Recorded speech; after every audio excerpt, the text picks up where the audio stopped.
What's up? What's up, beautiful people around the world? I feel like I need to come up with a name for our listeners, but we're not that famous. But anyway, hello there. I am your host, Simone. And I'm Nafis.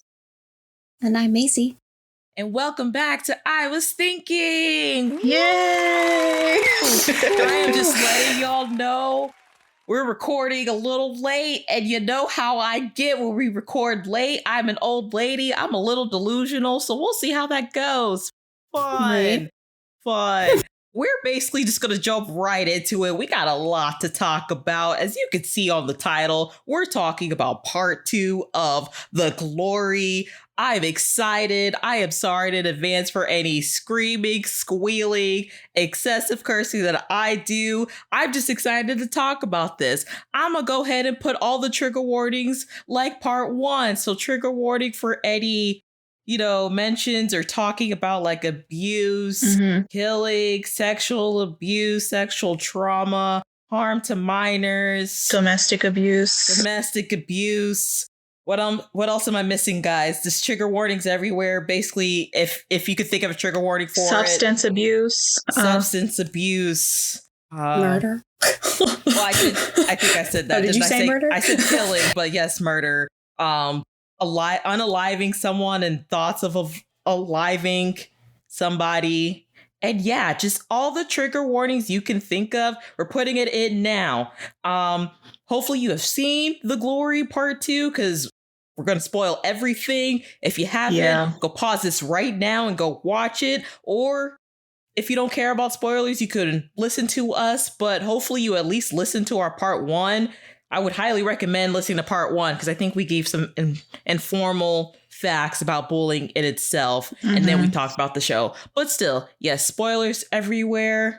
Everything. See, I'm already being delusional. We're Glory Part 2. I'm excited. So thankfully, I'm not going to be doing all the talking.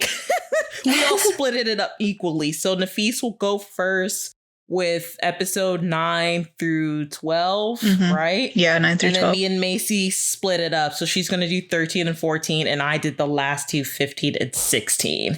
So yes, let's get started. Yeah, just an FYI, I'm going to run through episodes 9 through 12 kind of quickly, just because the latter half of season 2 or part 2 is where all of the dense content is. So we want to spend time, make sure we have enough time to focus on the details there. Yeah, I would say it's still season 1, but it's like part 2 of season 1, because it's 16 episodes in total. So what did you think of the splitting before we get started and all of that? Did you think it was worth the wait? I do actually, and I'm surprised because, they're also doing that with other Netflix shows. Like, I know in Netflix in general, they're trying to not drop all the episodes and either split them up in parts or do some weekly stuff, because for a while, with K-dramas, they would do weekly. Yeah. Because I know they did that with Attorney Ooh, and I forgot what other shows I'd watch where I know they would at least drop 2 episodes every week. But Business Proposal, they did that with that as well, and a few others. So this is the first time where they released half that I know of, and then the other half. But I think it was worth it in this case. Yeah. So I don't know. I don't know if I would have enjoyed it so much if they dropped it all at once. I still would have enjoyed it, but just the type of drama that it was and the anticipation, I actually think it was smart. I thought it was smart planning. I agree. I think this was actually smart. I don't know if it was the show's decision to do it or Netflix's decision, but they did it well this time, because before I started Glory Part 2, I watched You Part 2.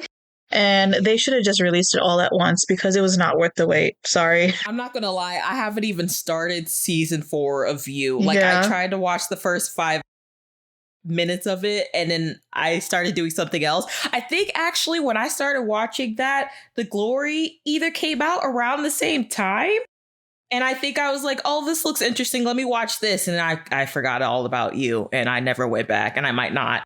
Yeah. Actually, well, I don't want to say this because I don't know if I'm spoiling You, even though that's not what we're talking about. After season 3, I was kind of I could have ended it here, to be honest. I agree. I'm season three, this is not about you, but I'm just saying, season 3, the ending was so perfect. I would have been satisfied if they just left it at that. But now I'm angry and I need a season 5 so I can see this man dead. But anyway, we're not talking about Joe. Maybe we're not talking about Joe not right now. We're not. Don't be a Joe, guys. Don't be a Joe. No, but the point that I brought it up is because they also split it into 2 parts. And so, like, just as a comparison, they didn't do it that well. It was not worth it for you, but for the glory, I definitely think it was worth it. Because they came out around the same time. You dropped March 9th. I can't talk. Yeah. And the glory dropped the next day. So. Yeah. I mean, see, I don't know if you watch You. So I've not seen any of You, so I have nothing to say. Good thing I didn't say anything. But yeah, passing by that. What do you think, Macy, before we get into it also? Because I know me and Defease have been rambling.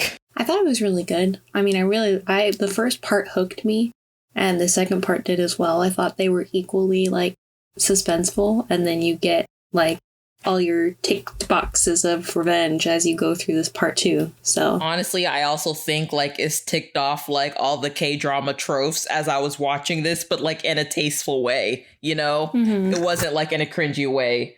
Yeah. In my opinion. I mean, I'll talk about this, I guess, if I remember to when we get there. But, like, the ending could have been a little bit more revengey. And that's what I was telling you, too. Yeah. I will talk about that when I talk about the very last episode, because I'm wondering some things. And I have my own opinions. Some might not agree with, some might. I don't know. We'll see. Okay.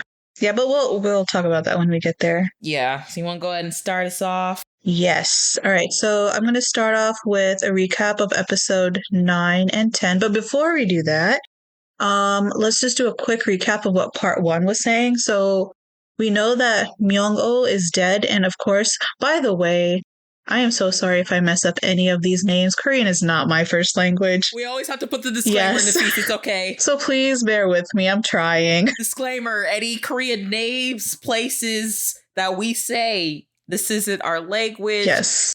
I know at least me and the feast go on and off on trying to learn it, but yeah, I don't have time right now to learn it, so I'm probably going to mess up more. Yeah, but yeah, just a quick disclaimer, not trying to butcher these on purpose. It's just my accent and my tongue. I'm sorry. To be disrespectful. Yeah. We're not trying to be disrespectful in any way, shape, or form. Oh my gosh, I said I'm not trying to butcher this. No pun intended, guys. What? Stop. Okay. Anywho, okay, so we know Myung-oh. It is not an I was thinking episode, and Nafis doesn't come through with at least a dad joke. Hey. I have to mark my stamp somewhere. There you go. Anyway. Okay, so we know that Myung-oh is dead, and of course our guess is our villainess, Yeonjin. So I'm already gonna cut you off right there. So since we kind of pushed back this recording, I didn't finish, but I did rewatch as much as I could. I only got up to episode 12, and then I rewatched my 2 episodes just for a fresh reminder. So I did not realize in the first part they were trying to hint that it could have been either Yeonjin. Oh God, I already forgot their names. Hang on. Either Yeonjin, Sara, Dong-eun, or the other girl, the girl that I call the Gretchen of the show from Mean Girls. Haejung? Yes, Haejung. I didn't realize they were trying to portray like either one of them could have done it, because there were scenes where I forgot where like Dong-eun goes to their store to like meet, in quotations, Myung-oh again. She was actually trying on the shoes that Yeonjin has, and she bought them.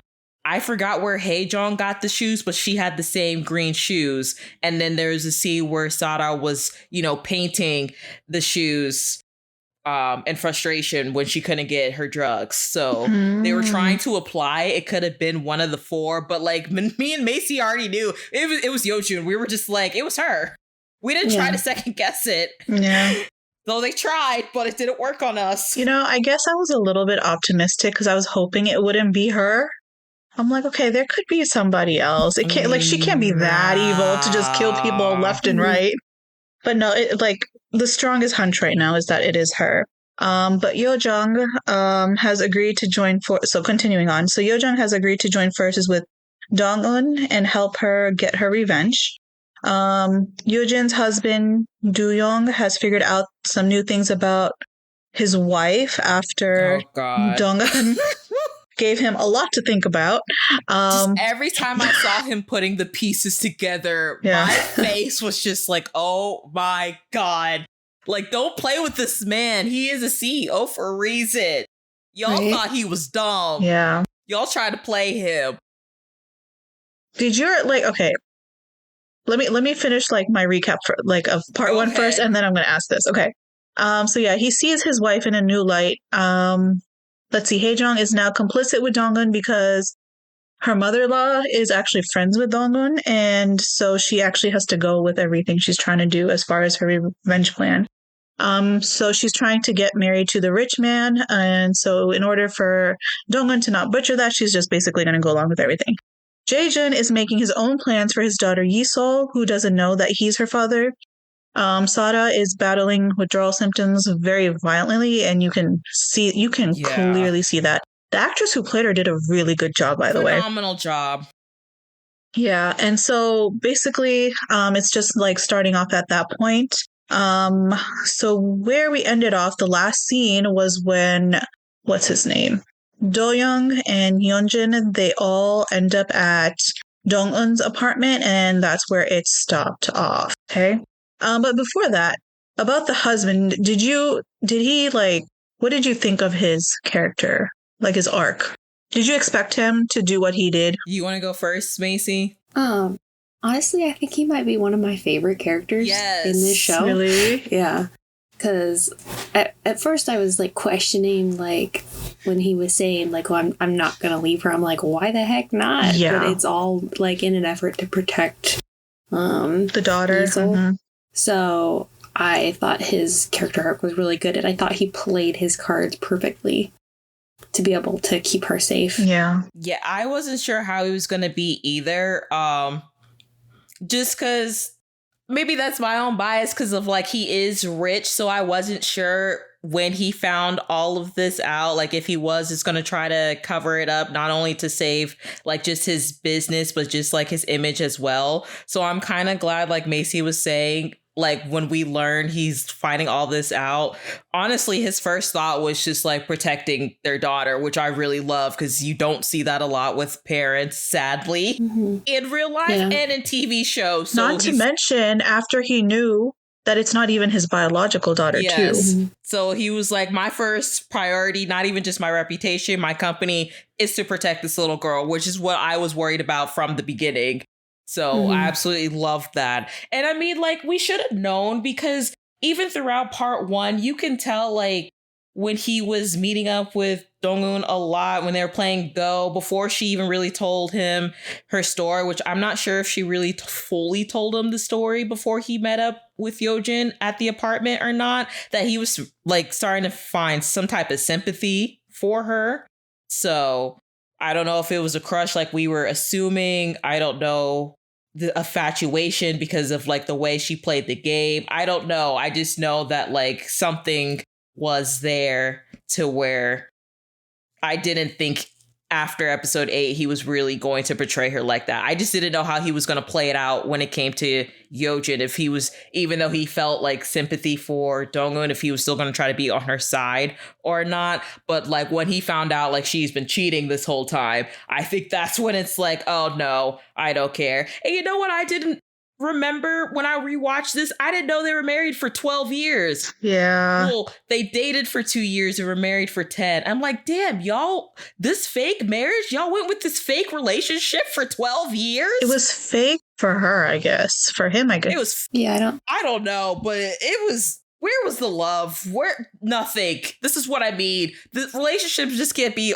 based off love. I don't even know if they had that. Yeah. Every time she said she loved him, I don't even think that was love. Maybe it was just infatuation, lust. I think they mentioned that it was arranged because she talks about like the profiles he chose from. Like, why did he choose her? Oh, true. That's in the first part. Yeah. So I think that it was arranged, like, you know, when like rich people are like, go on a blind date with this person. Yeah, I was going to say not like arranged. Yeah, but I mean, blind dates in Korea are common either way. So I think that's what you mean by like arranged. But to make sure I don't mean like necessarily like my family's giving you my daughter for an agreement kind of thing. Yeah. I just mean like they were suitable partners that were matched together, and I don't think with similar backgrounds of like riches, that the relationship was necessarily fake. Like, obviously he thought that he had a daughter with her, so they were committed to each other, and he was upset that she was cheating. So 12 damn years. Yeah.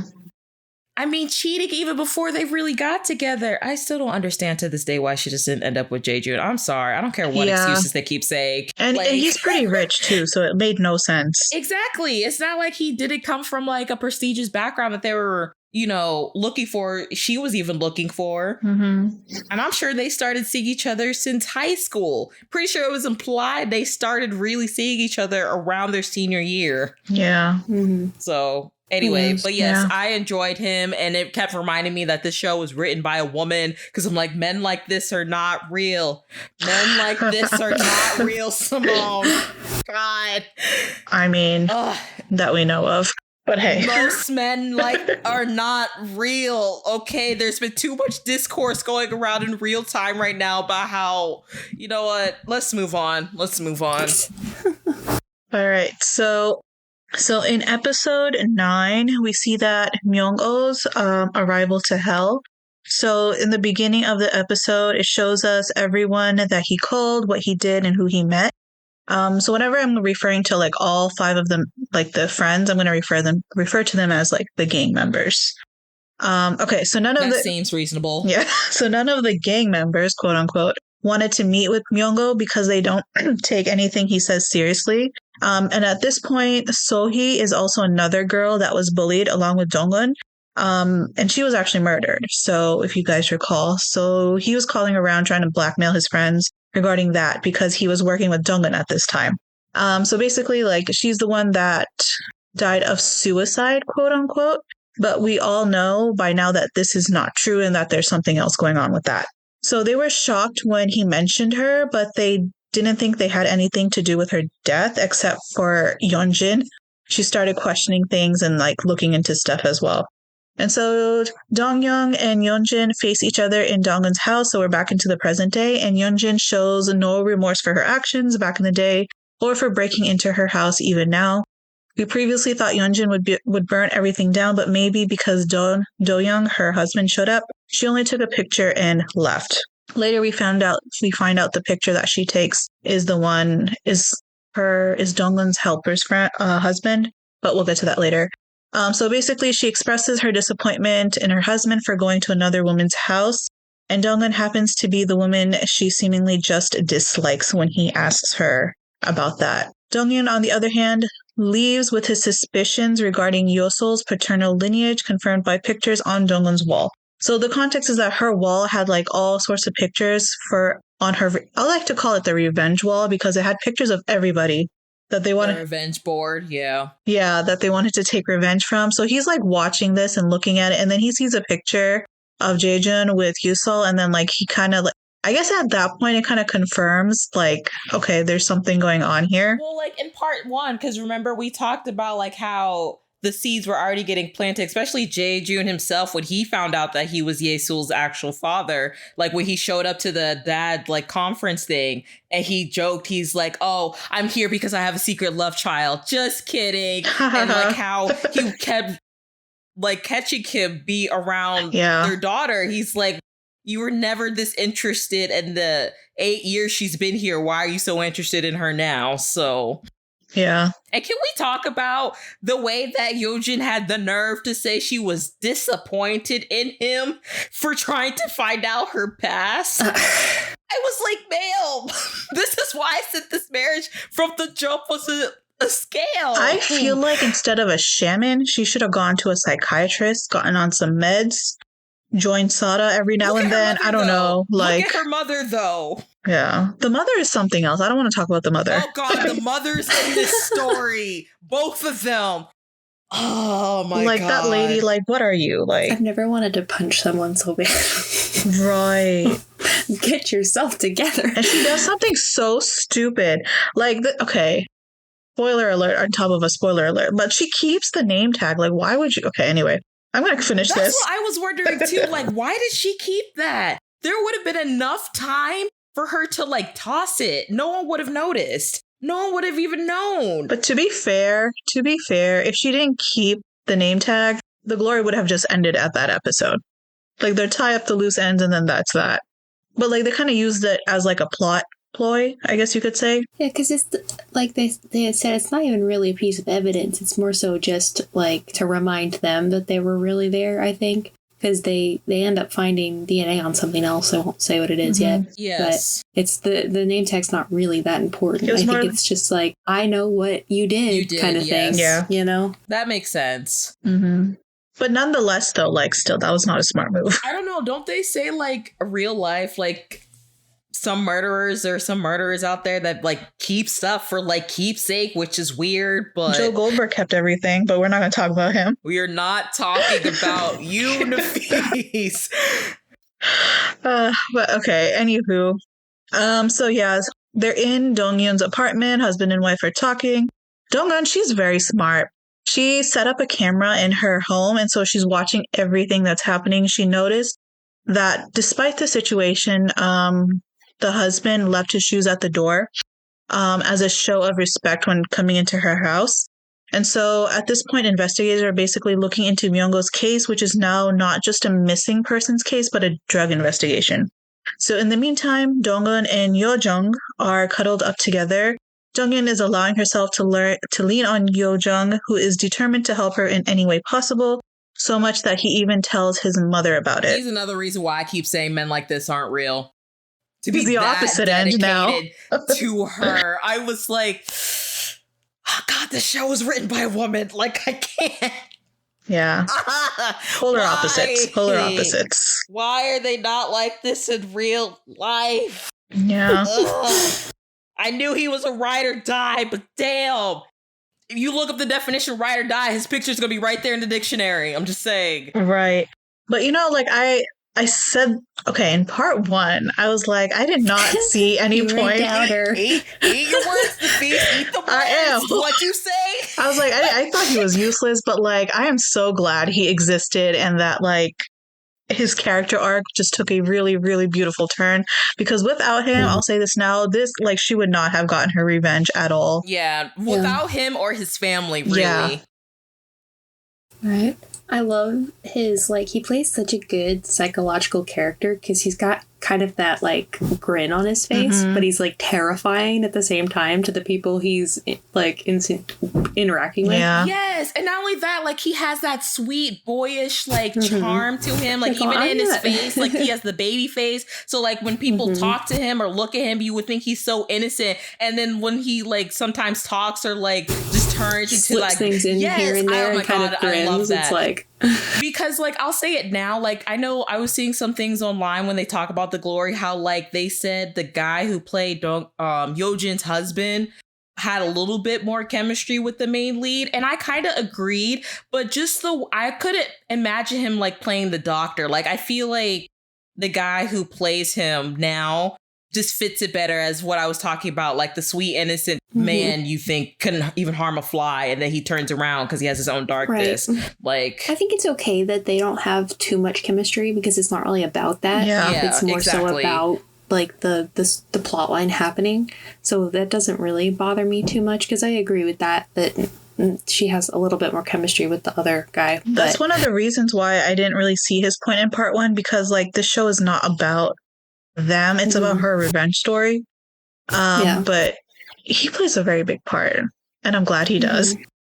I just like his character. I don't think the other guy could have portrayed that, like, kind of like innocent manipulativeness. I don't think so either. Yes. Even just in her case of like showing her the innocence of life, I just don't think if the roles were reversed, he'd be able to do that as well. So And I honestly don't see Yojin going after a guy like him unless he was just like stupid rich. But All right, to continue on. So the gang, they meet up after all of this has transpired. Yunjin realizes she's actually on her own in Sohee's case because none of the friends really had anything to do with it. Her quote unquote loyal pets, I'd like to say, are no longer loyal to her, and she's like realizing this now. Hyunnam reaches home to find Sona being beat up. So Hyunnam is the one that's helping Dongun right now. And she is like in a domestic, like as we saw before, she's in a relationship that's very, very toxic. And so she's trying to find a way to get Sona, her daughter, like out before like worse things happen. But she finds her daughter outside, beaten up, waiting for her. And Hyunnam, like it just really strengthens her resolve just to send her away as far as she possibly can. Oh my gosh, I am like just stumbling all over my words. You're fine. Yunjin is about to find out that the name tag that restarted the conversation about Sohee is not real at all.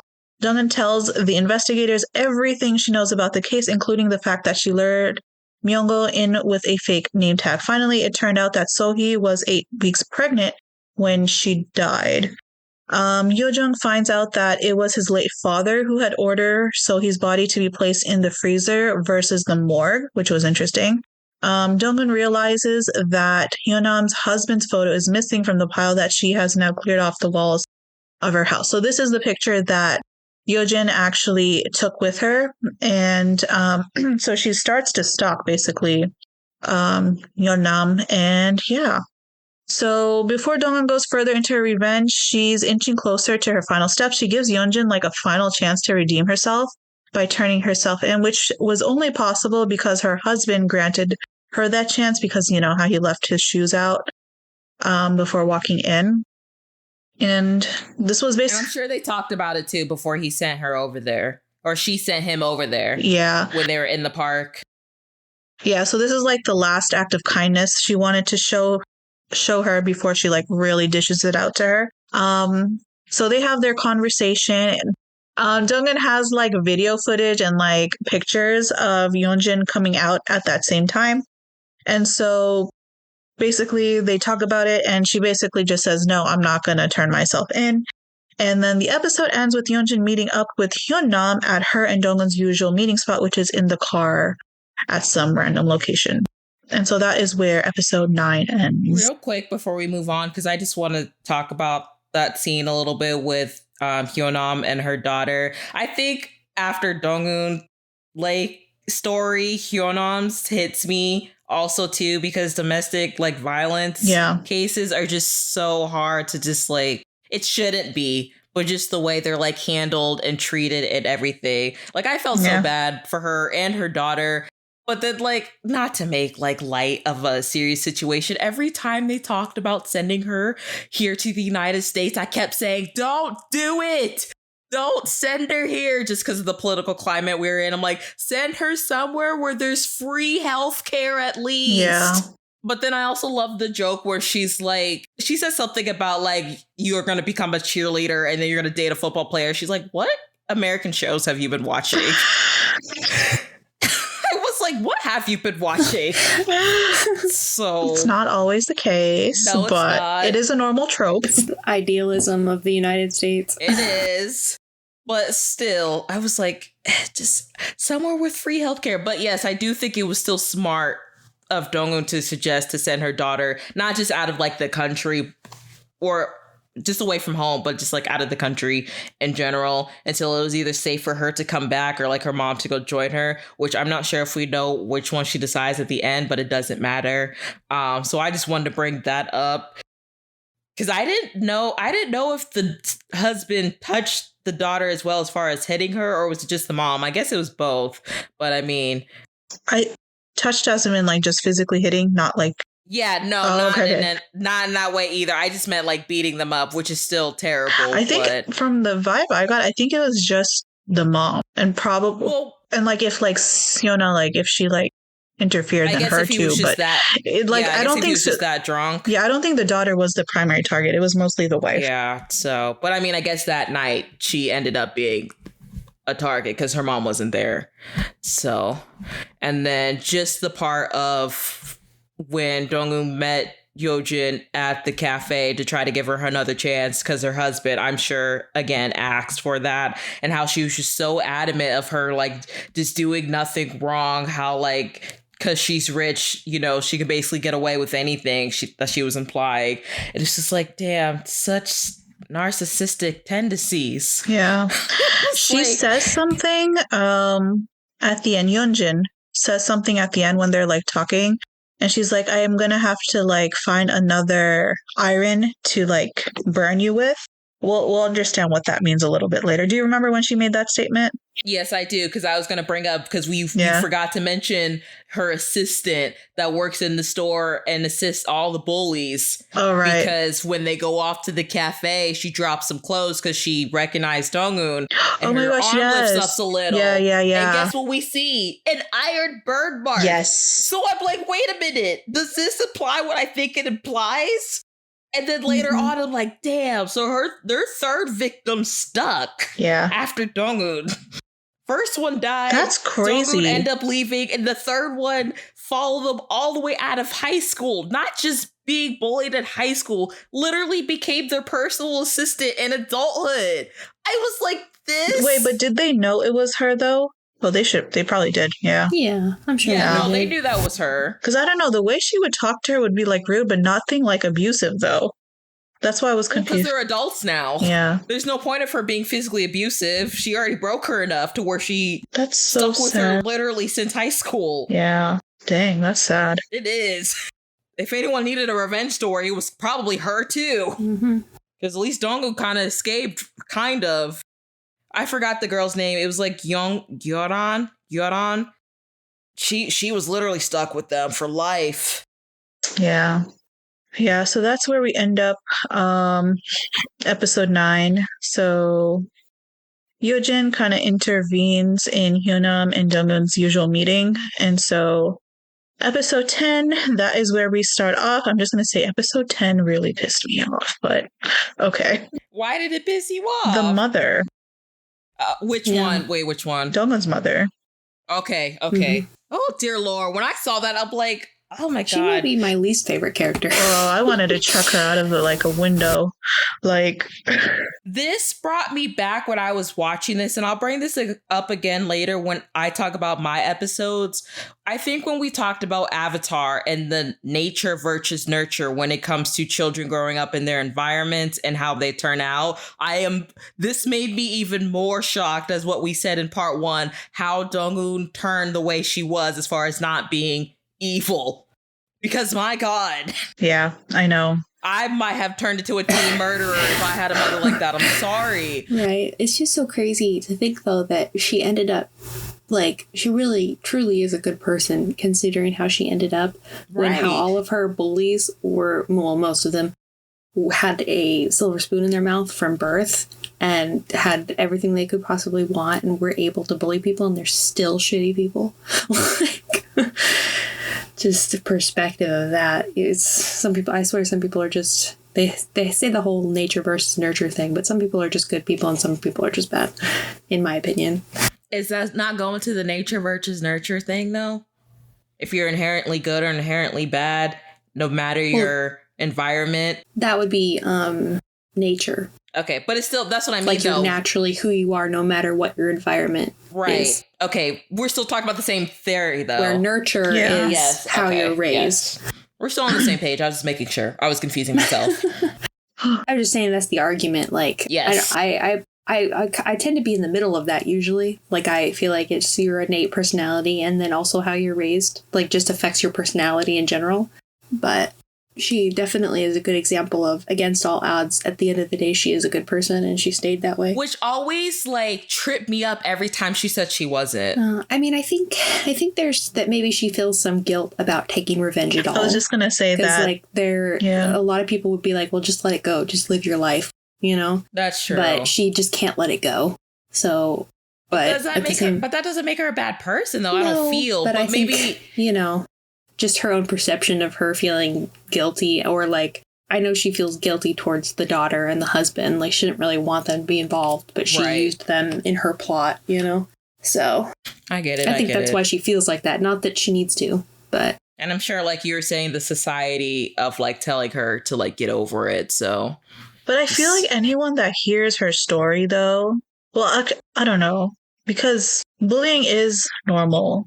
It's normalized enough where people don't really bat an eye anymore as far as like what's going on, unless it's like super excessive, like this. It shouldn't be that type of bullying, though. Yeah. That's just abuse. Yeah. But I'm saying, like, if she told people that, like, yeah, she was burned and things like that, I don't know how many people will tell her to just move on. Because, like, how do you just move on from that? Most of the people that saw it were like, okay, yeah, I get it, you know? Right. So but even if they I'm didn't not going to get in your way. Yeah.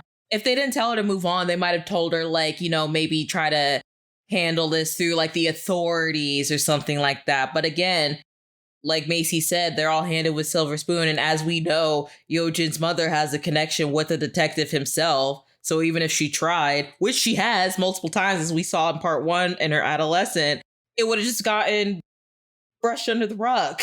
Yeah. So nothing would have happened. That's true. Either way, she was meant to have a revenge plan. Corruption everywhere, yes. But yeah, honestly, she's let's like, get into the shithead. Yeah, getting mother. into episode 10, like this is like the most crazy villainous character I have ever seen in any show.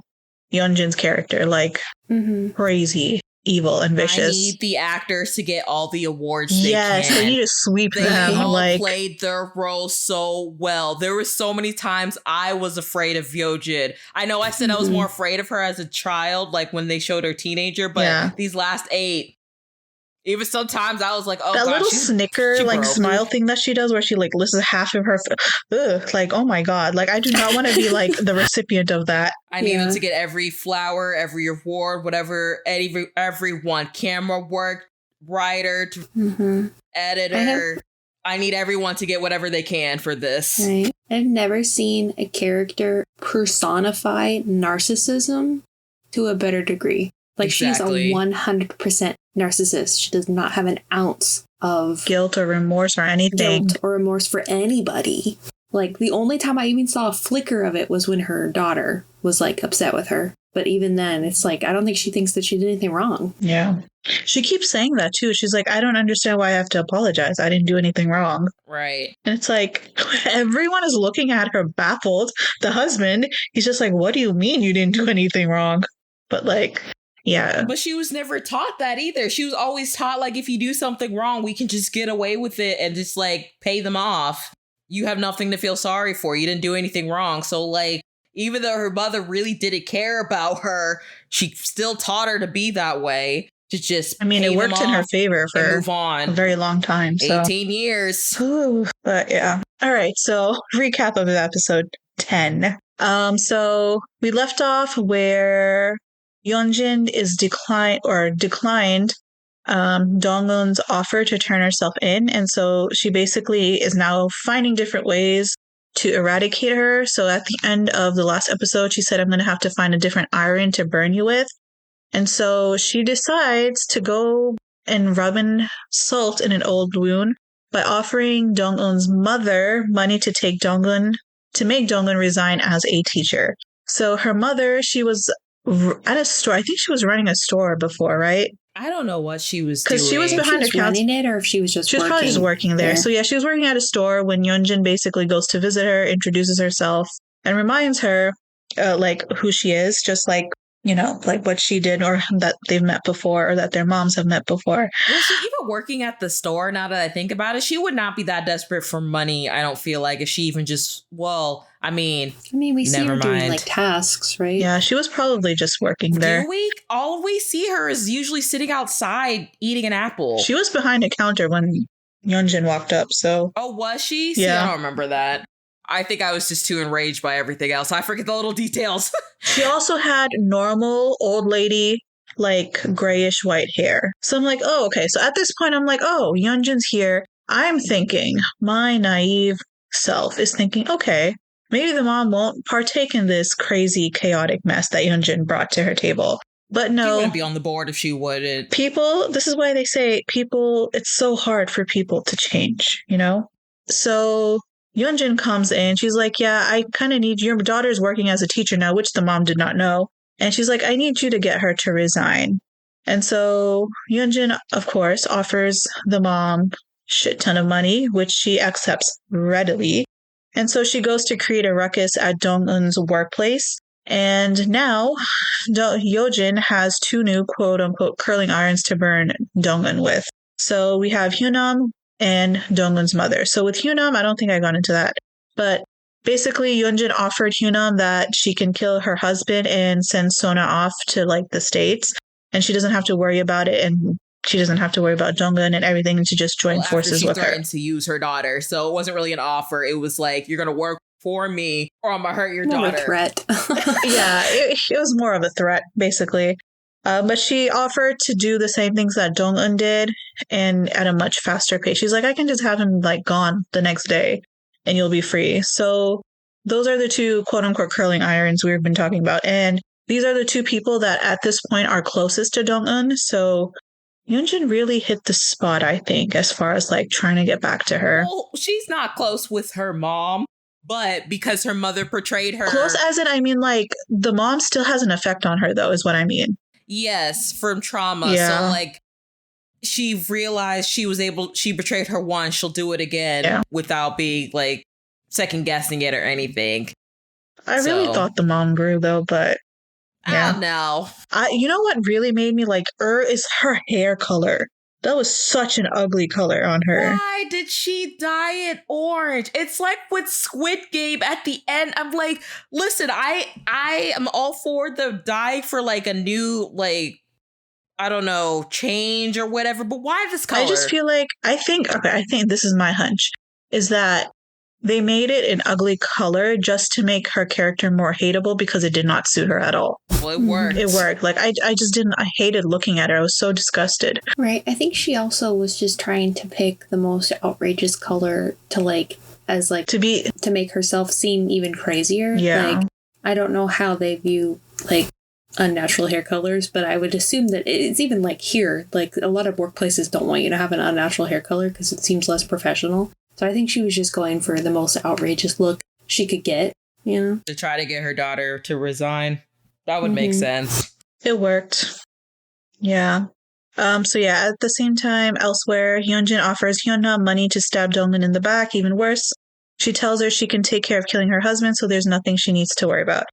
Hyunjin knows everything about Hyunam's daughter, and although she was warned by Dong-eun that Hyunjin knows they work together, she is still shocked by the details. Teacher 2, the one that I want to punch in the face with such an ugly haircut, remains the bully in the school. We all knew it. We all said he was creepy. That haircut screams pedophile. Yeah. Oh my god. And oh my god. I just knew it. I was like, thought he was hold that until we get to that part. Okay. Yeah. Oh god. Because I'm about to go off. So go ahead because woo. Yeah. So Do-young, so I'm so sorry. Do-young. Okay. Do-young, the husband, visits Jaejun's store where all of Hyunjin's infidelity takes place. So at this point, he basically knows that Hyunjin and Jaejun hang out a lot, and he kind of had like this epiphany when he noticed in his closet that he saw a lot of bags in the closet. He's like, damn, how did I not notice this before? When he turned around and he saw all the bags from his store, I was like, damn. Yeah. Because she shops there a lot. I don't know if all her clothes are from there or what's the place called? Isn't it called like Siesta or something? Yeah. Mm-hmm. But yeah, Youngran. Oh, and also, before we move on to that, was it that scene where he realized, did he have a flashback of Hyunjin telling him something when they were in the bathroom about like, because it'd be hot? I think they were having a conversation in part 1 about Haejong and how I guess she either got caught. No, she didn't get caught, but how she like went off somewhere. Was it a hotel with one of his rich friends and like had sex with him in the public restroom, and they were having conversation like how they can do that. And then she's like, oh, I don't know, maybe it was for the thrill or something. I mean, if you think about it, it's kind of hot when she was really talking about her and Jaejun, because, you know, they'd be sleeping together in the fitting room where anyone could just walk in at any time. And it's just like she was talking about herself. And when he had that epiphany of like what she was actually talking about, I was just like, I was on the floor at that time. I'm like, the pieces are clicking and it's not looking good. It's no. No. That part got me. I just gasped so loud. I felt bad for him. Because that even I didn't realize that either. I didn't realize until I rewatched she was talking about herself as well. That's when he said, like, she means exactly what she says. Yes. Yeah. So where are we? So yeah, Do-young visits Jaejun's store where he goes to basically just check out the dressing room, quote unquote, where all of this is supposedly happening. Youngran, which is the store assistant who has also been abused by Yeonjin and who calls her by her first name, tells Jaejun about it, that, you know, that the husband came here. Jaejun wants to look through the CCTV footage of the day and ask some basic questions to Gyeongrang. It turns out that everything before October 19th was reformatted as per the request of Yeonjin. And so Haejong is tasked with bringing Yeonjin to a specific place by Donggun. So at this point, like I said before, Yeonjong is like kind of forced to basically go along with the revenge plan. And she was tasked with bringing Yeonjin to wherever Dongyun wanted her to go. So this place that she wanted her to go just happened to be Yeonjong's place of work. So Haejong invites her over while she's getting her own procedure done and lets Yeonjin know that Do-young has met her and even gifted her an expensive bag. Yeonjin is furious, of course, and Yeonjong freely hears the conversation. Did we mention that he's a plastic surgeon? The male lead? We did at the very end, part one, yeah. So yeah, he's a plastic surgeon, so he's, you know, he has his own office now. And this is where all of this is transpiring. So Donggun has hired thugs for bumping the car. So Donggun had to hire thugs, and what they did was they basically bumped a car and they got caught up in a gambling raid. And so Yeonjin's cop friend is furious at them because he has this whole side business going on that, like, his actual job does not know about. Police corruption. Right. So what else is new? All right. This is basically how they all work, honestly. It's like, without it, what are they going to do? So in fear, Hyunam has been driving in circles with her daughter for 2 days until they know they're safe. So it is time for her. I love that scene where she calls her mom a badass. That right, was funny. yeah. So where she thought she was going to be scared of her. She's like, we're just going to go for away for a while. She's like, I forgot what she asks. She's like, Mom, you know how to drive? Right, yeah. It's like, what have you been doing this whole time? Like, I don't know you, but you're cool. But yeah, so Hyunam and her daughter, like, they basically just drive away for like 2 days, like they said, before she becomes Yeonjin's like detective spy woman. Donghyun and Hyunam laugh about that fact together, and so Donghyun takes the daughter with her into the safe hands of the nurse who wanted to save Seo-hee back in the day. Yeonjin's marriage is falling apart as her mask is slowly falling off in front of her husband.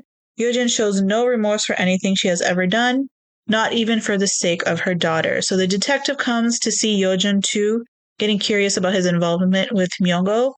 Basically, she has like this whole like anxiety attack about like the name tag and everything, and she just wanted to know like if everything is like fine. Yeonjong happens to be the last person who calls Myunggo before his disappearance. Yeonjin finally decides to succumb to Yeonjin's plastic surgeon charms and visits his clinic for some fillers at this point. Let's see. Do-young decides to meet Donggun publicly in Seoul. So the husband meets Donggun in Seoul, not the small town that they're in, to understand the details of what Yeonjin has done to her. So I thought this was very clever, where she decides to wear like a sleeveless dress and like, which basically shows all her scars and like burn marks and everything. Yeah, because this is when she really tells him what happened, right? Yeah. So Do-young and everyone else, like, they see the scars and the burn marks on her arms, her shoulders, like basically anywhere that she's visible except for like her neck and her face, which I'm like kind of surprised like she left her face alone, but like crazy. So back into the doctor's office, Yeonjun is basically about to go under the knife, under some anesthesia, when something changes. Yeonjun is asked to count down from 10 and backwards to 1. As she begins, before she gets to 7, Yeonjun asks her the most important question, which is, what did she do to Seo Myung-ol? So now we go into like a flashback where we get the entire scene played out for us. So Myung-ol met with Yeojun in Jaejun's shop, the same trial room where Jaejun and Yeojun used to, do the deed. He was recording Yeojun on his phone. They was fucking. In other words, yeah. So he was like recording Yeojun on his phone, and he brought up like her cheating on her husband as if like she's not smart enough to see that through. Yeojun immediately knew what was going on and poured his phone inside some alcohol. And then Myung-ol proceeds to ask her about Sohee and told her the evidence of that night was in his pocket. She freaks out, tries to get it out, but found out that it's a prank and it just turned out to be a condom. So Myung-ol's shameless. He is shameless. And the only reason I think she realized he was recording was because Yeojun actually started calling him and it interrupted the recording. So when she realized he was fumbling with the phone to try to get it to start again. Yeah, I don't think she would have noticed afterwards. Yeah. Probably not if he didn't get that call. He might have been alive at least. Maybe. We'll see. I don't know. I really don't know. No. She just finds her way into these situations, so I guess not. Yeah. I don't know. I really don't. I feel like he would have met his demise that night either way. Yeah. Personally. Mm-hmm. Yeah, so Myung-ol then proceeds to ask her about Sohee and told her the evidence of that night. I already said that. But yeah, so she thought he had proof, but it wasn't. It was just a prank. It was just a condom in his pocket. Eventually she figured out that he just wanted money. And because she couldn't tolerate his childish and dirty behavior anymore, she struck him with the whiskey bottle on the head.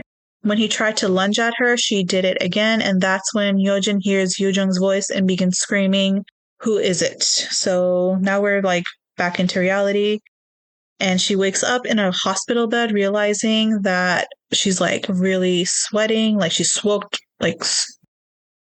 in sweat. And she turns to face Yeojun. So the first... Yeah, it's not a hospital. She's still in the clinic. So yeah. He did everything in his clinic. I don't remember. Didn't Myung-ol say something specific to really set her off to hit him? Right?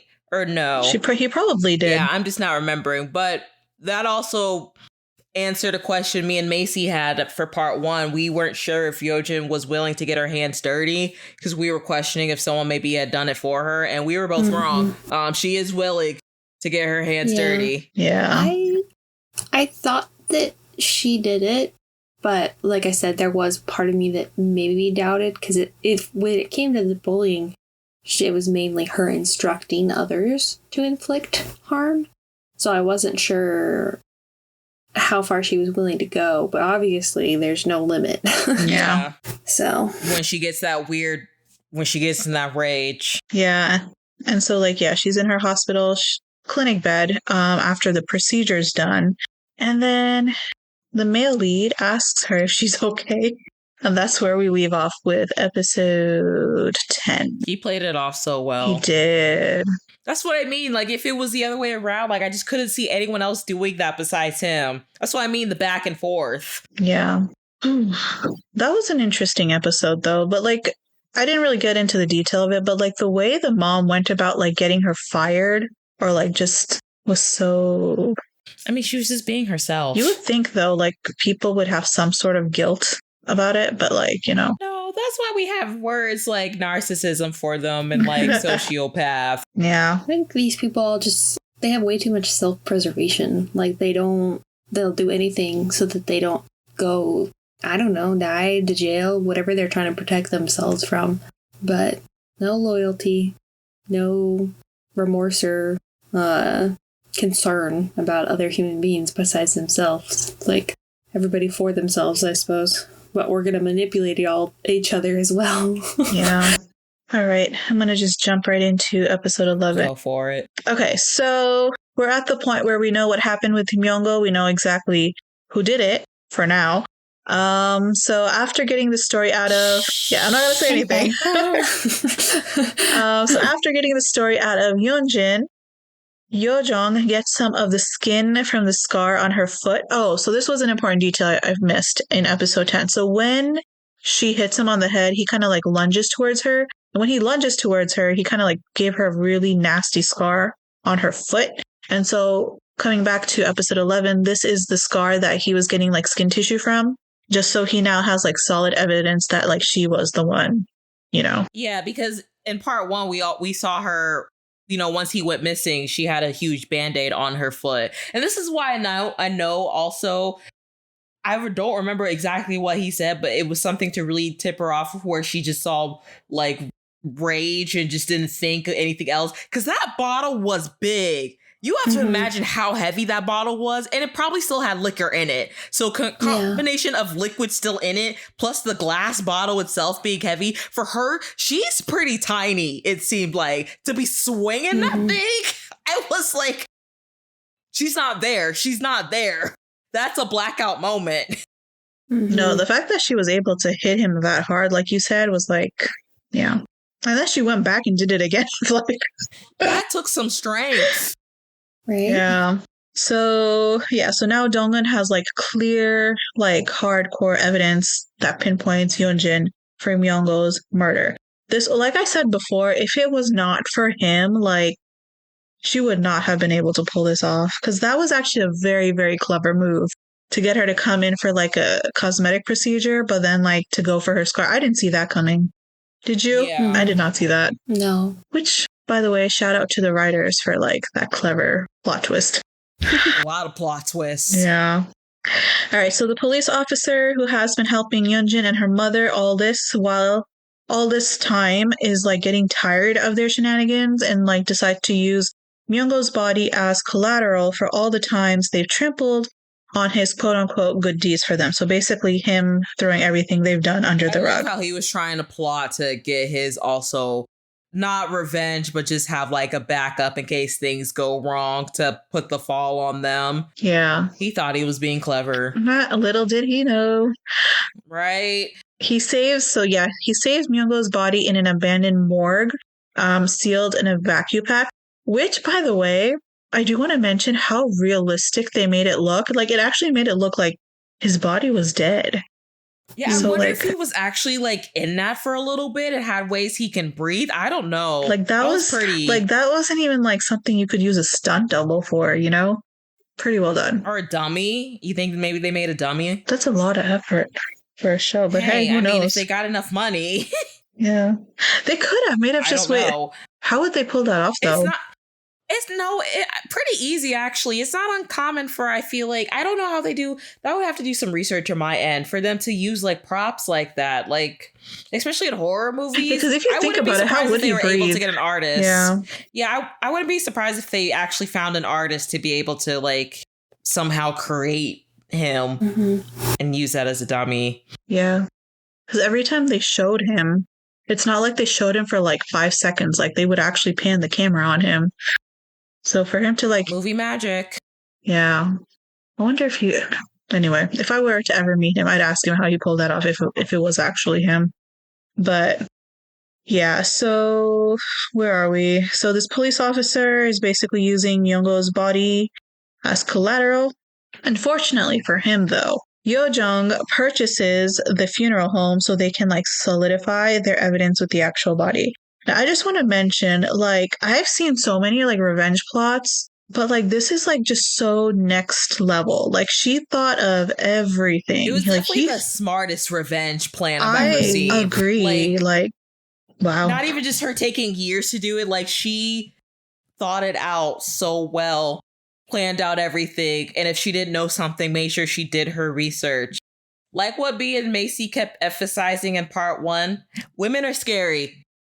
Y'all should fear us more than you actually do. I was constantly thinking to myself, I'm like, how did she even know that? How did she even figure that out? That's what I said. Like, well, plotting, wasn't she friends? I don't want to say friends, but like she was working with his henchmen, though, the police officer's henchmen, right? I Like, don't you know, think the she started gangsters? working with them until a lot later. Yeah. Oh, okay. Yeah, I don't think she was actually working At with this them. point, no. Because she had hired the other, like the slightly curly haired friend. Yeah. Her friends her with the friends who tattoos were to in like jail. scare the other guys. These are different. Okay. So Yeah, so she never actually worked with the guys that were working with the police With the officer. cop- These were yeah. different gangs Okay. that she got through. Like Until the Macy very said. end. Yes. Gotcha. But And even then, they weren't working for Dong-un. They were working for Yojin's husband. yeah. Okay. Oh, that's right. I'm getting them all confused. That's okay. That's why we're here to help. All right. So Dong-un manages to create an opportunity for Hyun-nam to meet her daughter. So at this point, everything was basically set for Suna to just like leave the country. And she does. She's like at the airport and everything. But the mom is at home. So she's at home now. And it shows scenes of where like she's getting beat up pretty much every single day. And so they're at the point where Suna is leaving for the US and she won. And Dong-un wanted. Did you get that part where Yojin end up finding out because she shows up to Hyunam's apartment Yeah, when I'm she was getting about to to the part. leave? Yeah. Oh, okay. Yeah. Sorry, I So skipped ahead. she wants Hyun-nam to meet with her daughter, but she can't because Yojin, like the evil villainess that she is, shows up at the last minute, stopping her from going out. And so Again, her walking into the place with her shoes on, like even in an Asian country, the disrespect. like she has no regard. It's one thing to do it here, but where they're at, I was like, no, this is disrespectful. Honestly, that's the least of our concerns regarding this lady. I know, but still, it just adds on to the narcissism of her. Mm-hmm. Yeah, so she pops up and she basically instructs Hyunam to continue following the rest of the gang and to keep track of people. And she also asks Dong-un if she had like another accomplice and everything. And she replies yes and says that it is a man, but that's all she knows for now. But anyway, Yoonjin, the evil person that she is, basically was telling her that the reason. So for the past few days, Hyunnam's husband hasn't been coming home, so she's been having like pretty quiet nights and stuff. And that's because Yoonjin has been giving her husband money and he's been like gambling his nights away. But she tells her that like, I didn't give him any money today, so basically he's going to be coming home early. And so essentially she does not get to meet her daughter before she leaves for the United States, unfortunately. Yeah, and that scene of him beating her up, like that was hard to watch for me. Yeah. Mm-hmm. I will say though, for this show, they showed everything except, have they shown sexual abuse on this show? They did in part 1, I think. A little bit. Yeah, a little bit in like lighter terms than what they could show, which I appreciate. Yeah. So like they didn't go too into detail with any of that. Like if this was an American show, I'm sure they would have shown something. Yeah. Like some type of graphic rape scene we did not need. But they did show like little. They like insinuated that it was happening. So. But yeah, every other abuse except for that, thank God, has been shown so incredibly detailed and like so realistically. It's like it was so difficult to watch. Like you said, like I couldn't. That was one of the scenes that was like hard to watch. And then the one of like the girls getting burned with like the hair straightener. Yeah. I thought for a second that she was gonna die. Yes. Like I was worried that she was gonna just, it was too much for her and she wouldn't be able to like get to her happy life after. I was like, oh God, no. I don't lose her. Like at one point, like I think I know what the scene you're talking about. Like he beats her up so bad that like she just falls to the ground. Yeah. I think that's the same scene like when he comes home. Yeah. Because he's asking where their daughter is. Yeah, and then she starts to be like, I'm going to do this, I'm going to do that. I'm like kind of provoking him, but like she'd had enough. And I'm like, oh God, he's going to take it. She's so strong. Like all the way this time. But yeah. She was definitely one of my favorite characters. I was rooting for her so hard, like so hard. Her little friendship eggs. Yeah, I know. I was like so sad. Yeah. All right. So yeah. So now Yojin knows that there's a man working with her. Yeonjin's mother finds out that Sohee's body is now in the morgue. So Do-young tells Dong-un that he will not leave his wife. So they meet at this point. The husband tells her that he's not going to leave his wife and that they should meet again. Not exactly sure what that implies, but At home, Do-young is eating a salad even though Yeonjun had texted that she was going to cook something delicious for him. She's enraged and basically throws everything away. I like how she tried to actually be like a good wife. Right. She's like, I'm going to come home and cook. And then she comes home and she just throws it all away. I'm like, that's such a waste of groceries. I hate rich people. Groceries in this economy? Lady. Yeah. I was so mad. But like, I think it was at that point, though, that she accused him of like being a cheater. And he, yes, like... you have no room to talk. And then he's like, oh, really? I've never questioned your and Jaejun's relationship. And like, frozen. Her face is just frozen. Just so blatant. Just writes out and says it, doesn't beat around the bush. Be like, you have no room to talk, Miss Cheater. Yeah. Of the past 12 years. I'm telling you guys, when I first watched this, I was gasping so much. I gasped so loud when he said that. I was like, all right, we're going straight there. You know, I don't know if I mentioned this in part one, but like this show, like after a long time, is a show that I like physically reacted to. Like every time there was like... I haven't physically reacted to a show like this in a very long time. Yeah. If ever, honestly. Because typically if something like weird is happening or something like gruesome, I'd be just like mentally like, oh, okay. But here I was like, oh, like you said, like I was gasping. I was like, oh my God, like holding my head quite literally.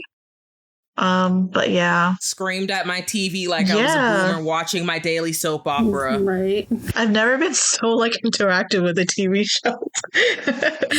Just the words, the audacity. Right. Kept playing in my head. Yes. I'm like, really? Really? If they renamed the show's name to The Audacity, fully understand why. But yeah. All right, so yeah, she gets mad at him. She's like stuck there. He leaves the home and he goes to play Go with the Dong-un. And so Dong-un and him are playing a game. So while they're playing the game, Do-young calmly replies that he was cornered by her in the game, so he enjoyed it a lot. So I guess this is where they kind of talk about their chemistry being pretty good because like the way they kind of like bounce off of each other is like very interesting. So like his choice of words have like double meaning, I guess you could say. A lot of part one as well, but especially when they play Go together, that's what I think a lot of like viewers were talking about, like, oh, their chemistry's so much better. But like even at the end, like I just could never have seen them together anyway. Yeah. Like I knew he wasn't ever going to actually try to pursue Dong-un like a lot of people, even us thought. So I just couldn't see that happening. I couldn't see her accepting that either. Yeah. So that's where that... So elsewhere, so we have Hae-jung. You call who the Gretchen? Yeah, if you've ever seen Mean Girls, she's the Gretchen Wieners of the group. Gretchen. Yeah, so she gets her hands on Myung-go's iPad and notices that there's a voice recording. So as you can tell, it was from the day of his death, and it had all the details of Yeonjun and his conversation. Although it does get cut off like mid-conversation, but it was like... That's when he gets the phone call. Yeah. So that's when the recording stops. But it was enough to hint that, you know, she was there, so she knows something. Yes. So Suna is missing, basically not missing, but she had left at this point.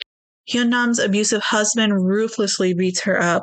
He finds a bag of cash that she says she needs to return to the woman who gave it to her. The woman had instructed Hyunnam to send an absurd message, and she didn't like the feeling of it. So her husband, of course, is bothered and happy to see the cash flow. He accepts the task and sends out the message. It is to Yeonjun's mother and reads, I know your daughter killed someone. It is clear now that Gyeongrong is siding with Dong-un because she has the whiskey bottle from the night of Myung-oh's murder stashed up in her wardrobe. So it could be possible that she's doing it for herself, but we know where this is essentially going. So finally, Dong-un can't understand why Yeonjung is going so far to help her.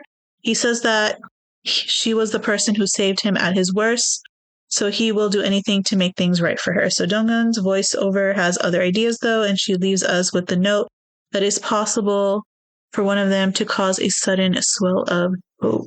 Yeah, so that's where we're at with episode 11. I don't think I have much to say after this.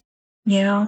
This one didn't have too much going on as far as, like, content-wise, but that is going to pick up starting with episode 12. Yep. Yeah. Oh, yeah. But You're almost done the piece. It's okay. Now you see how I feel. I was thinking about you. I was like, oh my God, how did she do that whole first part? Like, this is crazy. I don't know. I am. All right. So episode 12. So Dongwon has clearly been a step ahead of Yunjin. She knows exactly what her next moves will look like, and just like her game of Go, she traps Yunjin further inside her own house. So Yunjin finds out from Hyunnam that the man Dongwon is with is actually the doctor that she went to, and finally begins to understand the cards she's being dealt with. So Yunjin's mother attacks the police officer, basically her friend, about So-hee's body being in the freezer and not in the morgue of the hospital. Yunjin connects 2 and 2 and realizes that Yo-jung is not just her plastic surgeon, but the son of the owner of the hospital where So-hee's body was. Now we're going back to teacher Chu, who we now know, confirmed, is a pervert who takes pictures of young female students at the school, and Dongwon sends these photos to Jaejun, stating that there are pictures of his daughter in there too. So in a fit, Jaejun beats up the teacher on the school premises for young Yesol to see. Yesol immediately... What?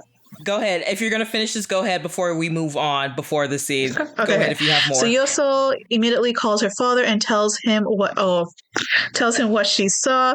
Do-young rushes to the station where Jaejun is asked to settle with the teacher for beating him up. Jaejun realizes that Do-young knows the truth about Yeojun's infidelity and punches him in the face. So basically, yeah, go ahead. Okay, yes. I just the teacher real quick. Again, as I was saying, we fucking knew it. We knew this guy was a creep. I just want to say, how do they pick their actors? Like, I kept saying, I'm like, is this just one of these men that just like has a weird hatred towards women, and that's why it's creepy? Because like Dongwon even pointed out, when they were talking one time where like he said like, if you weren't a woman, I would hit you.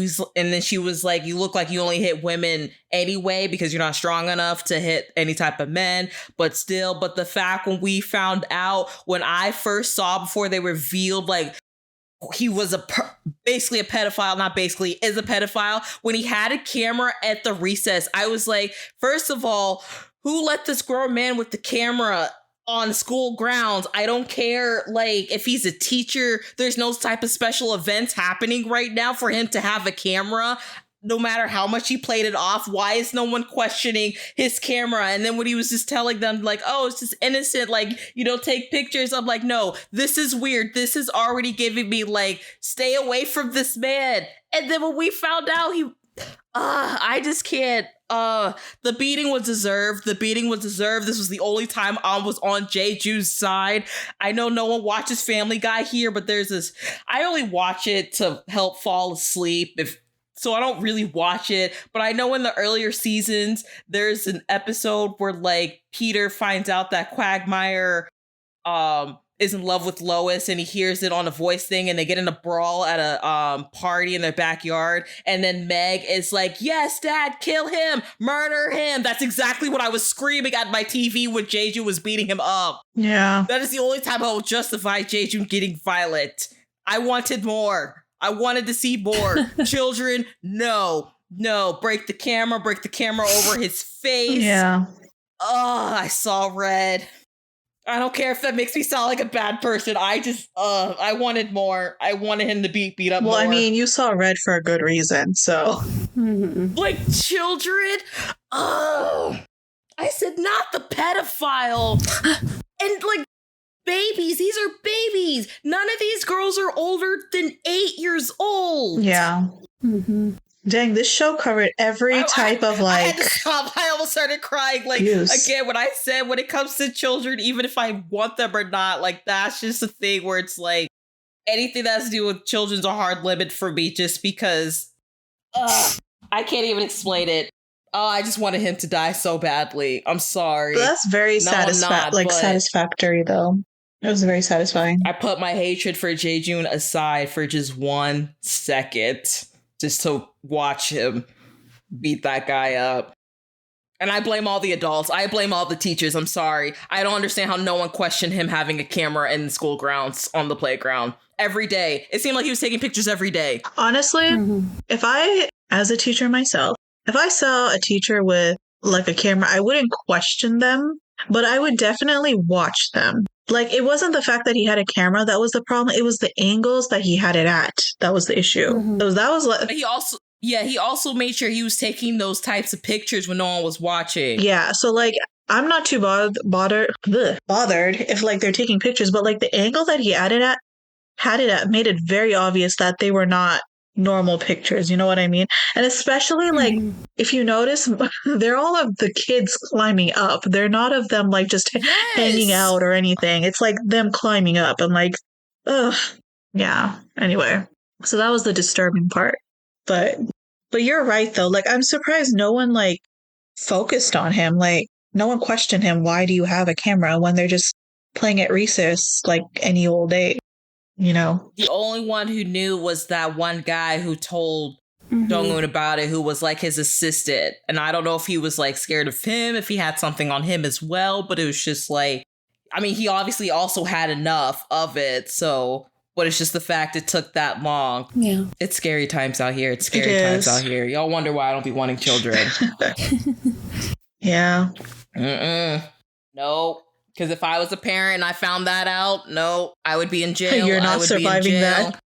No, they would physically had to have taken 10 teachers to get me off of him if I ever found someone like that. Oh, the other thing that bothered me though about that is that they wanted him to settle. Like, you're not going to investigate his camera, like his camera roll. Like, was that not? I don't know.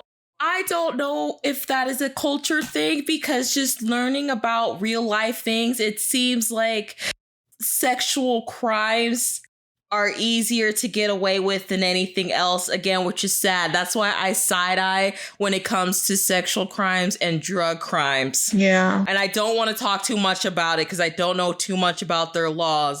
That's what I know, because especially if, you know, later on when another situation happens, it seems like it's easier to settle over there than do actual cases. It also could be two separate issues. Like, yeah, we're going to investigate it, but you still beat up a civilian. Like, yeah, you have to take accountability for that because we haven't investigated yet. And even if they did, you can still be charged for assault just because you beat up a criminal. You're still charged with assault. So hopefully it's separate issues. Like, they're investigating him, but he also beat up somebody in a public space. Like, you can't just do that no matter what they did, unfortunately. And especially where they were at, which was at a school. I suppose. Completely sidetracked, but like that kind of reminds me of a documentary that came out on Netflix about how this girl, who I think out of self-defense ended up killing her rapist, but like she ended up getting jail time anyway. Wasn't her name?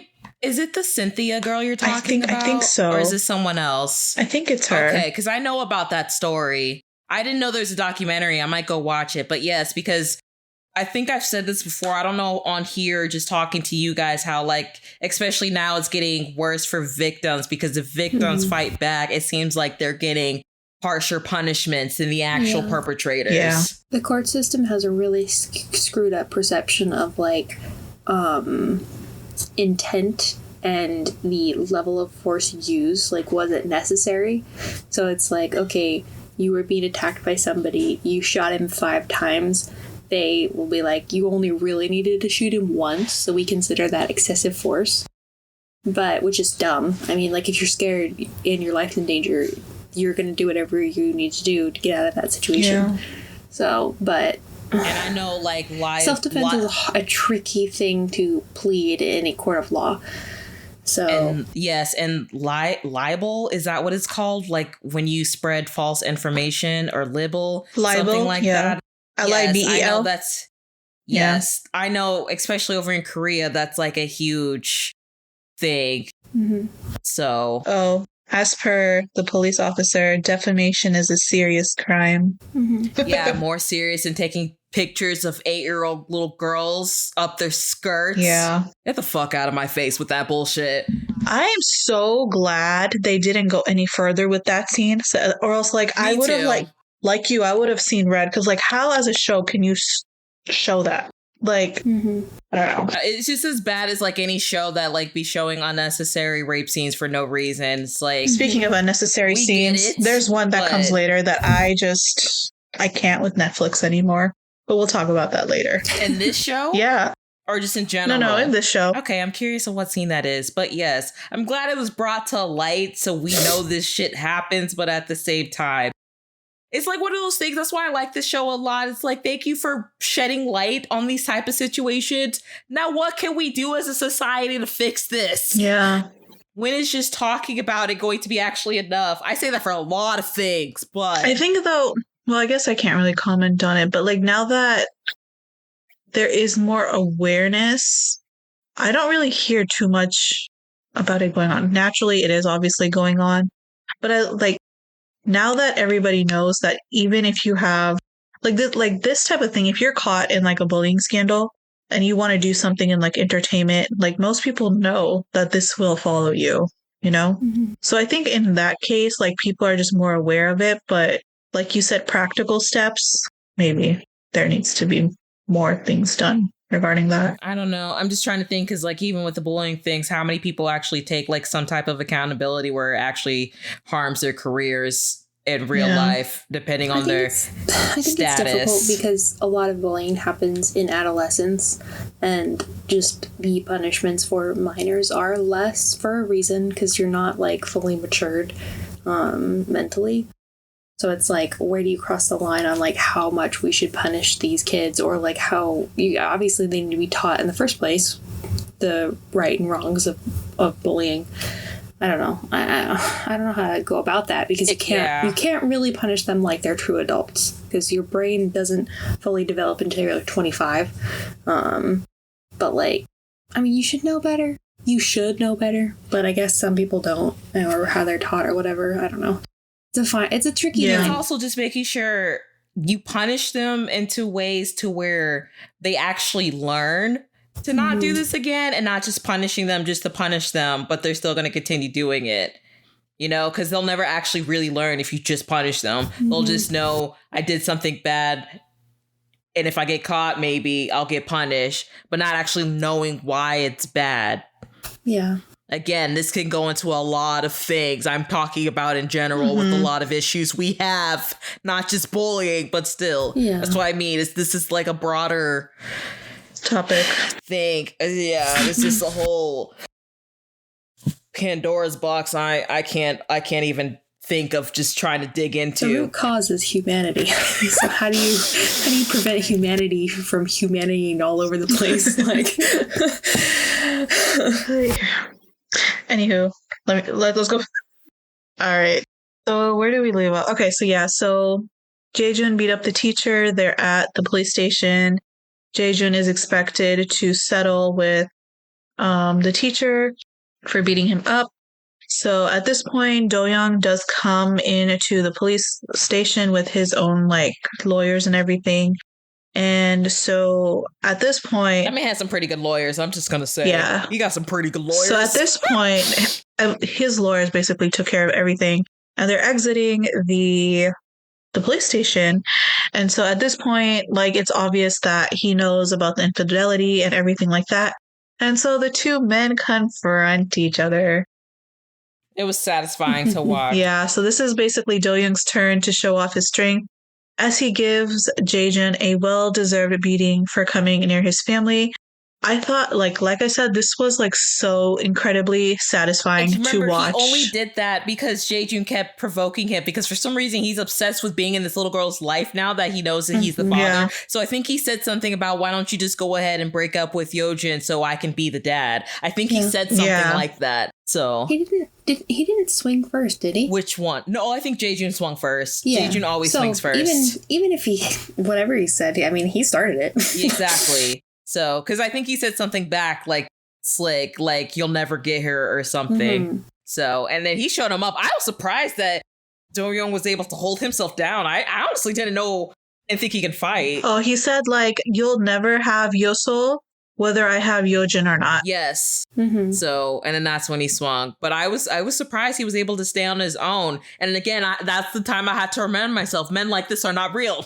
I keep saying that this whole show with him and with Yo Chunk. I'm just like, because these two, why? The irony is that they didn't go back into the police station for assault It again. was just so funny how they had a whole brawl in the parking lot of the police station. Yeah. Nobody noticed. No one noticed. No one came out. No one stopped it besides the lawyers. But still, Yeah. I was happy. Jaejun definitely deserved that because I think that's the first time anyone has really put him in his place like that. Yeah, he deserved it. 100%. So Jaejun seemed like he was always the one where even if he was the aggressor, like he always won in fights. So this was the first time he actually really got beat up physically, and I smiled. He even was like, I appreciate it. No one's ever like, won. Yeah, he low-key respected it. He was like, damn, I hate your guts. You have my daughter, but I respect you. Even if it's like 1%. Yeah. All right. So switching gears from that satisfying brawl. So Sada, the one with the drug problems, she wants to leave Korea and go to the Netherlands because doing drugs is there. So at this point, like her whole withdrawal and like her relationship with drugs is just like so all over the place. I'm also glad because I also said I didn't know if they just imply that she does other drugs besides weed, so it is shown that she does some other hard stuff besides the weed. Because I'm like, there's no way weed's not addictive. No, I'll say it over and over again. That's some heroin there. That's some cocaine, whatever else. She's I don't know, rich. whatever drug. She has rich people drugs, like, and her parents know about it. Yeah, that's the sad thing. They're like, as long as you're functional enough to paint, that's all that matters. They all have some fucked up families. But that's actually very clever because that's a good way of hiding your drug addiction into creative, right? To like creating things. Like, I don't know. Like, I know in Korea, but I also noticed it here in the States too. Like those IV drips to make you feel better are starting to become very popular. So like they just hooked her up with some IV stuff to make her feel better. Yeah. I think there's actually a place near my neighborhood that I saw where I saw something about like IV drip treatments. I'm like, what? This is new. I don't know anything about it, but yeah, interesting. Is it not just? I always assumed that it was just fluids, like you've been dehydrated and whatnot, and you like it's just kind of a detox, like fluid. I don't know. I didn't become a doctor for a reason. That's honestly, anything can become a source of addiction at this point. Yeah. Truly. No, seriously. Yeah. So she's trying to go to Netherlands. Her mother thinks it's finally time for her to go to rehab, but her father, who is a pastor, cannot handle the shame that would bring on his family. I'm sorry. But he can wait a few episodes because then he'll know what shame is. Yeah. So we find out that Yeojung's father asked for Sohee's body to be moved to the freezer because he believed her mother when she said it wasn't a suicide. He thought things would be solved soon, but the body was never moved. So now Yeojun's friendly neighborhood cop, aka her mom's friend, tries to get the body back, moved to the morgue to investigate supposed illegal practices by the hospital. Yeojung's mother doesn't allow it and keeps a firm foot forward. So Do-young finally tells Yeonjin that he knows Yesol is not his biological daughter, but she will be hers even if Yeojin herself isn't, as we said before. So Dong-yeon's mother is still the biggest nuisance in her life, despite all that has happened to her. So yeah, there is that. So to get Dong-yeon fired as a teacher, her mother takes bribes from Dong-eun's students' parents.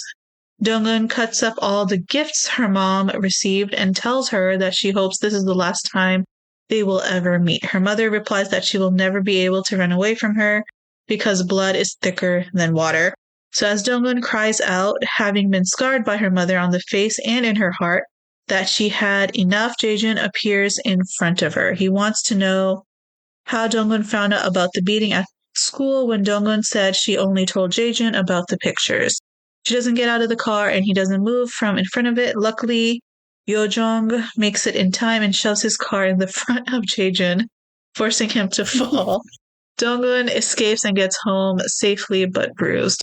So this part was like, I don't know, like I was like very, very like traumatized watching the whole scene between her mom and her. And like I didn't know what to think because yeah, like in that specific scene, she approaches her mom and like that's when like they have like I think their first confrontation, like legit confrontation. And you can tell that Dong-eun still is kind of like scared of her mom because of like the repercussions and everything And you truly see how crazy she is because, like, in the center of the room, she has like meat, like on a gas cylinder.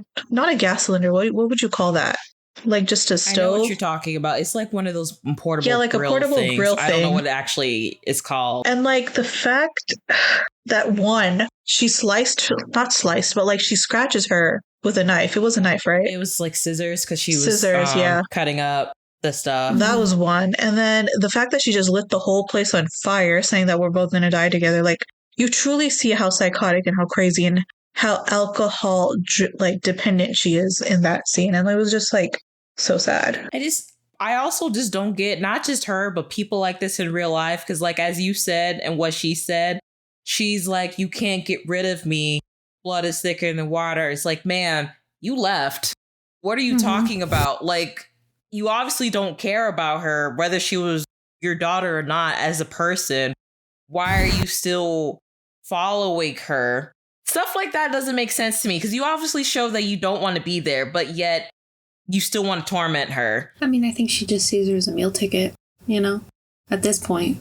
Like, she doesn't care about her, but now that she's, realized, oh, wait a second, you're actually kind of successful and you can get me money and alcohol, I'm going to cling to you. But she got rid of the main thing that would keep her an alcoholic. Like, she got rid of her job. So, like, how does she expect Dongwon to, like, support her? Like, that was, like, confusing. I think that, I would assume that because, What's-Her-Face offered her money, so she is getting money out of it. Yeah, that's true. More money than Dongwon could probably earn as a teacher. Yeah. Unfortunately. Because during that whole brawl, she's like, oh, why didn't you just keep your job, blah, blah, blah. Like, she was taunting her. Yeah, I would assume that, like... That's the alcohol talking, honestly. Blame it on the alcohol. Maybe she was expecting her to get some kind of settlement as well. Like, she wanted... some Jamie Foxx and some T-Pain. No, but as someone with, not to this extreme, just experience with mother-daughter relationships and basically it being non-existent, this is just one of the things where I was watching, I'm like, this is why I ignore people when they're like, oh, but that's still your mother. Because you don't know what's going on, whether it's to this extreme or not this extreme. Is this there's still some type of child trauma there? Because again, the only time you really saw Dongwon react like this was with her mom and with Jae-Joon in part 1, but mostly with her mom. So like she's still affected by it, and like we said, that's her mom, but she's still also a person. Right. You have to take away the mother and biological thing from the person. And she's just an awful person. Right. Unfortunately, from personal experience, I can say that you're never more important than the alcohol when it comes to people like that. So it's like I was happy to see that she like got herself away from her in the end, because once you're that gone, there's no saving that person. This is why I say Dongwon is so incredibly smart, because during that entire scene, she had a camera set up that like showed the entire thing. And so when she took her mom to like the doctors to get her like officially diagnosed, like there's no way you could refute that. And like the fact that that the mother broke down in front of the doctor just like really, set that in stone. I mean, even just her back and forth of like saying there was nothing wrong with her too when they were getting checked, and like when he was writing all those notes, I'm like, yeah, she's probably drunk right now, to be honest. Yeah, I'm not gonna lie. It was very satisfying to see her taken away to a psych ward. Was it a psych ward or was it a rehab? Where did she actually end up? Probably like forced rehabilitation. Okay, because I asked this, well, no one answers me on Twitter. Twitter was like the void for me, but I was wondering if they actually had rehabilitation for like drug and alcohol abuse there, just because in real life, I know there's a celebrity right now that was getting caught with a lot of drugs, but it seems like, because I don't know if he was a like entertainer or if he's a sports person, it seemed like from what I was reading, it was a drug he was taking from an injury that he ended up getting dependent on that made him take other drugs. But every time I read stuff like that, the first thing they talk about is sending them to jail. I'm like, is rehab not a first option before jail? Can we not try to find a way to rehabilitate and heal these people before we send them to jail? Yeah, because jail is not the answer. Yeah, I mean, that's even for here, too, because, like, you know, before weed became, legal, quote unquote, so you see people in, 20 years just for some weed. And it's like, there's so much more worse stuff. But that's a whole different topic and problem. Right. They talk about Sarah, her mom, being like, maybe it's time to go to rehab, you know? So they mention it, but the doctor is writing down the psychological disorders. So I don't know if it's like a combination facility of mental and also substance abuse. Yeah. Because those tend to go hand in hand. So I don't know. That's why I thought it was a psych ward originally. I don't know. I'm going to just say... Because he wrote delusional. And all that stuff. Right. I'm just going to say because she was her mom, she got off way too easy. Yes. I think so. And it probably was because she was her mother. I don't know, but out of all the betrayals that she has been through... I think that one was the worst. To me. Yeah, the betrayal she felt from her mother was the worst for me. Once when she was younger, and then the second time when she came back and destroyed her job, basically. Because even Macy said it at I remember from part 1 where she was talking about if that was my child, this whole revenge thing wouldn't have happened, because if she had realized her daughter was getting bullied in the first place, she would have transferred her. Yeah. First of all, I would like to think that I would have a relationship with my daughter that she would tell me the second it started happening. Right. You know, obviously her and her mom were not close. And she didn't feel like she could tell her. I don't think she was barely home. Was she even ever home? Exactly. So I would hope that a child of mine would be in a better position to even tell me, and then we're gone. Especially if I can maybe, in course of events, I would assume that you would talk to the teachers first to see if that can't be resolved. But if that was the mom I was looking at, it would be like, pack your shit, we're leaving. Yeah, exactly. It's crazy. So. All right. So to continue on. So the second person to basically be targeted, I guess, is Sara. So Dongwon gets the thugs who helped her beat up the guys who are following Hyunam to get her drugs. She asks them to plant them in a secluded place in the church where Sara's father is a pastor. And before you know it, Sara has injected herself. So at this point, she was trying really hard to be sober and everything. But just the mere mention of a drug being that close, enticed her enough to go down there. So Dongwon sends a cryptic message reading "Smile for the camera," and then in her drug-induced state, Sara remembers that sexual favor she performed for Myunggo in return for drugs before he died. She begins to explicitly touch herself in the place of worship when a message is sent to everyone at the church. That whole scene was wild. It was so wild. Me. Yeah. I was not expecting any of that. Yeah. And the thing is, Yeonjin is also being informed about all of this, and she knows Dongwon is behind all of it. Crazy. I told you they were never a friend group. Yeah. How quickly they were all willing to betray each other. Yeah. That ain't friends. Yeah. It was just toxicity waiting to bleed through, honestly. I wouldn't even consider that associates. Yeah. I wouldn't even want to be an associate with you. Yeah. Sara finds herself being photographed by a dozen people. Hyunam tells Yeonjin that Dongwon is at her friend's father's church. And Yeonjin arrives there immediately. She confronts Dongwon, asking her if this was her doing. Dongwon agrees without flinching. Dongwon calls Yeonjin weather reporter A, and we see a flashback of Dongwon's friend helping Sohee's mother write an anonymous post regarding a reporter who participated in school violence leading to someone's death. Yeonjin's phone is bombarded with messages. Dongwon makes it known that she knows about Myunggo's murder. Yeonjin, unhinged, asks her if she has any evidence, and Dongwon tells her that she has plenty of evidence. So that is where we stop with episode 12. Yep, and that's when the real juice starts happening. This is when, quote unquote, shit really hits the fan. Yes. Nah, but still, I'm not over the whole church scene. Not even just her being drugged out, but not her getting this weird, in her high state, remembrance. I didn't see that coming with her sexually pleasing Myunggo in any way. Yeah. But he definitely took advantage of her being high and drugged out. So I mean, like I said, the substance takes control. Yeah. Yeah. So like I said, that actress did such a great job. When I was watching, I'm like, dang, was she a drug addict in a past life? I don't know. She did her research really well. Right. Yeah. Honestly, this whole cast is very talented. Yes. They all played their parts perfectly. All right, Macy, it's your turn. An hour and 50 minutes in. I will probably be quicker because my notes are not quite as detailed. Then I will be also long because you guys know how I am. I gotta work at 7 a.m. tomorrow, people. We'll try to hurry up. That's okay. So anyway, so I am doing episodes 13 and 14.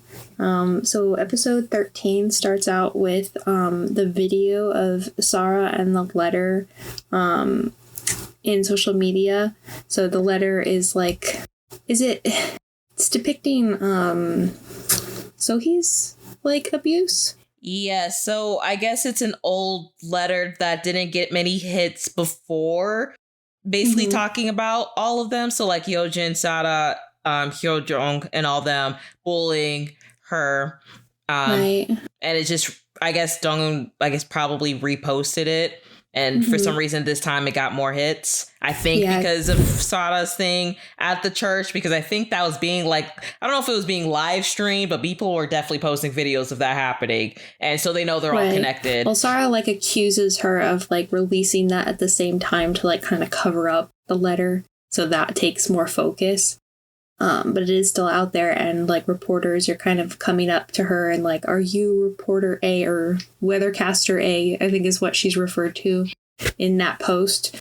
So she is dealing with that like speculation of it being her and whatnot. But it's not super, like she's not having any problems at work, really. It's like, and Sara's video is definitely more sensationalized. I do want to mention though, like considering how quick like the audience turns, I'm surprised she didn't start having like issues earlier with her job. Yeah, I don't know. I mean, I think it just wasn't as like it describes her, but there's no really proof on that, where like later videos are like more proof, and that's when she really starts to have issues. So at the same time, Jae-joon is finding out that the hard drive and like the camera was swapped, not erased.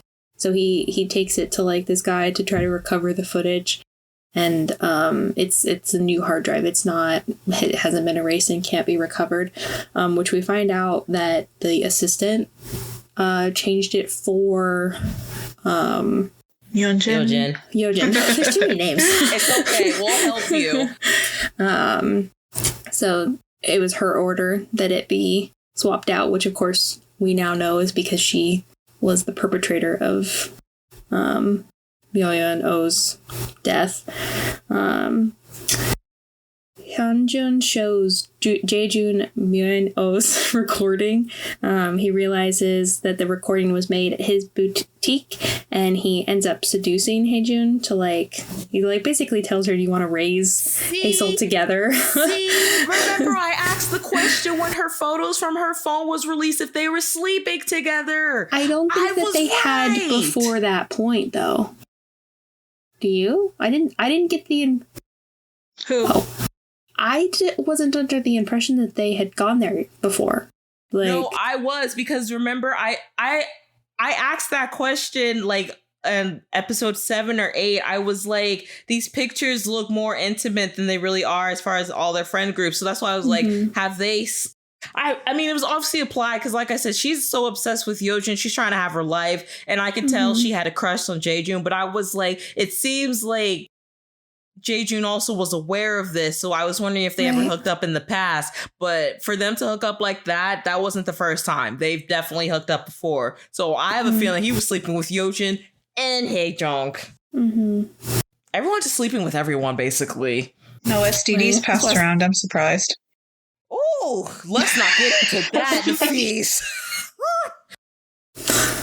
Let's not, because I definitely had the question: was protection ever used in any of these situations? Since Haesol is here, then no. I do want to say though, at that point when it's Jae-joon and what's her name? Which one?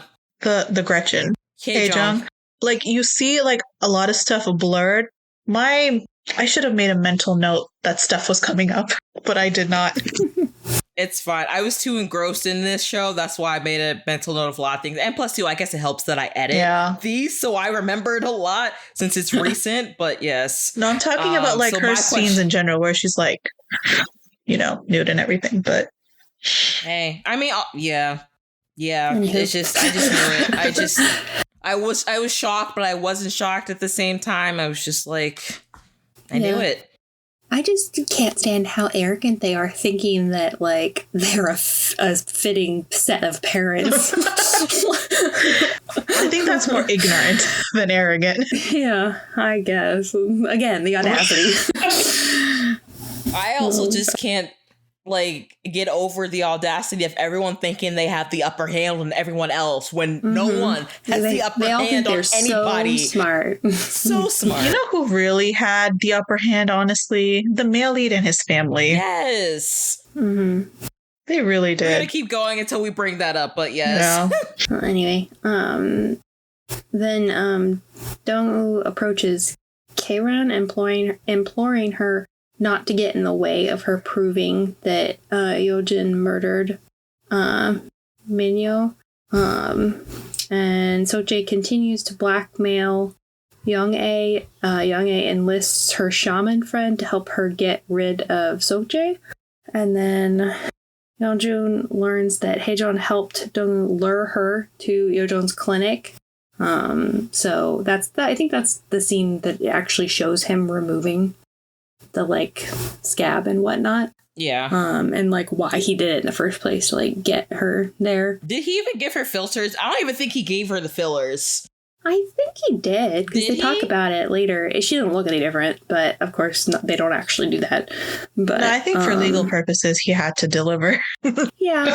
You can't just put somebody under and then not do what they pay for, so... I don't know how cosmetic procedures work, guys, okay? I'm not rich enough for that. And then Haejun tells Sarah that Yeonjun used her media contacts to spread a story about Sarah's tax evasion, thus taking the attention off her own bullying complaint, which is kind of what I was saying earlier about how she, like, finds out about her releasing her video and, like, why her scandal is getting bigger and bigger. It's to, like, cover up her things. And then we also discover, like, more about Youngchun's secret. Doyoung finds the letters sent to him by Youngchun to Jo Yijong. And it just basically, she figures out, like, she finds his knife drawer, and then she finds the letters and she reads the horrible things that he's been sending. So we get a little bit of a look into that. I wonder if she was scared when she found all those knives. Or she was like, I thought I was. She didn't. The scalpels are normal, and then it gets scarier and scarier and scarier. Yeah. She's like, regular doctor's scalpels. That looks like a hunting knife. What is this? A machete, sir? But I guess, like, that kind of helped her understand, though, like, why he was so determined to help her. Because he understood, like, that determination. Yeah, he basically finds out he has his own story of revenge he'd like to take. Which at this point he still hasn't told her, right? I don't think so. Like the actual story? I don't think so, no. Okay. I mean, it's public knowledge, but I don't know if she knows all of the details, Right. Then Yeojung applies for a job at the prison that's holding Youngchun.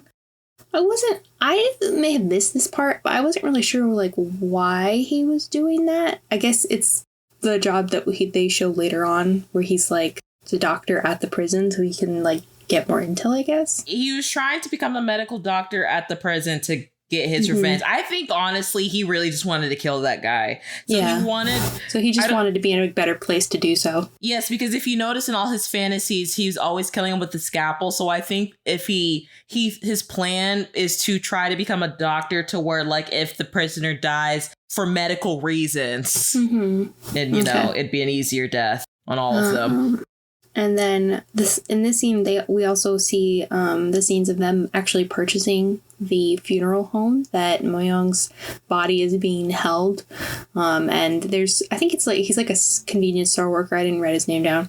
Has been, like, keeping an eye on the place for the cop. We see him kind of freaking out about, like, who they are and letting them know that Youngjun finds out that the funeral home was sold. So he's like the link to let him know that that happened. But the cops are still under the impression at this point that his body is still there and everything's fine. Then basically everything comes to a head with Do-young's mother, and she resigns from the school. And I guess that's just because she was getting too many complaints from parents, obviously. I think God. I know there's a scene when all the housewives like show up in her classroom. Yeah. Well, they don't go further the mother than was that, like given a list of all of the parents' names and phone numbers, and she had been like harassing them basically. So I don't know if I must have missed that part. Yeah, no, she has like, I see a list and she's like checking off the names. She also had the main lead's phone number too, but he just kept ignoring her. Yeah. I don't know how she got his number. Who knows? Maybe from Yojin? Did Yojin also have his number in order to set up like appointments and stuff? Probably, but I don't think she made the connection at that point, did she? Well, we know that what's the housewife's name? Hyunam. Hyunam. She ends up telling her that he's a doctor and he's the son of the family who owns the hospital and whatnot. And she's like, that name. And then she sees him walking across the street. He's like, hey, what's up? And he says, oh, you kept saying Miono's name in your sleep. And she like freaks out. And it's like, oh shit, he knows everything. And then Yojun blackmails Yojin with Minyo's body, but Donya has already arranged for Minyo's body to be dumped and discovered where Sonhee died. So that's kind of a big moment. Like, one, the cop is like freaking out because like, where's the body? And then they're there together. Yeonjin and the cop are like at the funeral home, and he like opens it. She's like, I don't see it. Where is it? Because he is planning to escape. Like, he's getting all his stuff together. He's getting his money. He's sending his wife and his daughter off. And so he's planning on escaping. And then she like confronts him about like, well, aren't you have to wrap this up. Like, where's my security and all of this? So they go, and she freaks out and like whacks her purse on everything. And then we discovered that he was discovered in the same place that Sonhee died, in the abandoned building. And I believe it all comes full circle. Jae-jun is the one who tells her where the body was found. Yeah. And then pretty much at the end of this episode is when Dong-hee confronts her mother, and like we talked about, where they were in the institution, and she goes into an alcohol-induced rage, starts a fire in the apartment while this is all being recorded. That's where the episode ends. The next episode is where we actually see her in the facility. Mm-hmm. I think so. 14? Episode 13 ends with the fire. Yeah. Like, that's where we leave off. So, any thoughts on episode 13? No. I was trying to think. I'm starting to get to the delusional point. No, I think you did a pretty good job at explaining everything that happened. I don't think I had anything extra to add that stood out that I wanted to mention. That's why I was thinking. Yeah, no, I think it's all in 14 and 15. Okay, so moving on to 14.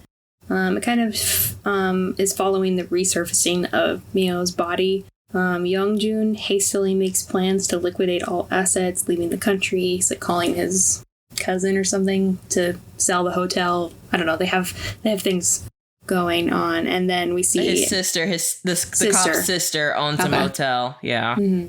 And then that's when we see Dong commits her mother to a mental institution. I wrote mental institution, but one of those places. Yeah. Yo Jung learns that Dong's landlady, that she saved her life once. He's talking about like new flooring and wallpapering for the apartment that burnt down. And she walks in and says, give him the highest, priced one, and I'm not charging for the damages because she saved my life. And so, but at the time, Dong doesn't recall her. She doesn't remember her yet when he mentions it. Do-young learns from Do-eun that the address of Sohee's mother and the location of Sohee's body. So basically she like gives it to him as like, hey, if you want to like try to convince her to like apologize and come clean, this is where she lives and you can talk to her herself. But of course she doesn't end up taking that offer. And of course she doesn't, because she has too big of an ego. Mm-hmm. She doesn't think she does anything wrong. And then we see another twist of relationships with Yeojin persuades Jaejun to provide her with an alibi for the day of Yeon's disappearance. Again. So I don't know when he's going to learn.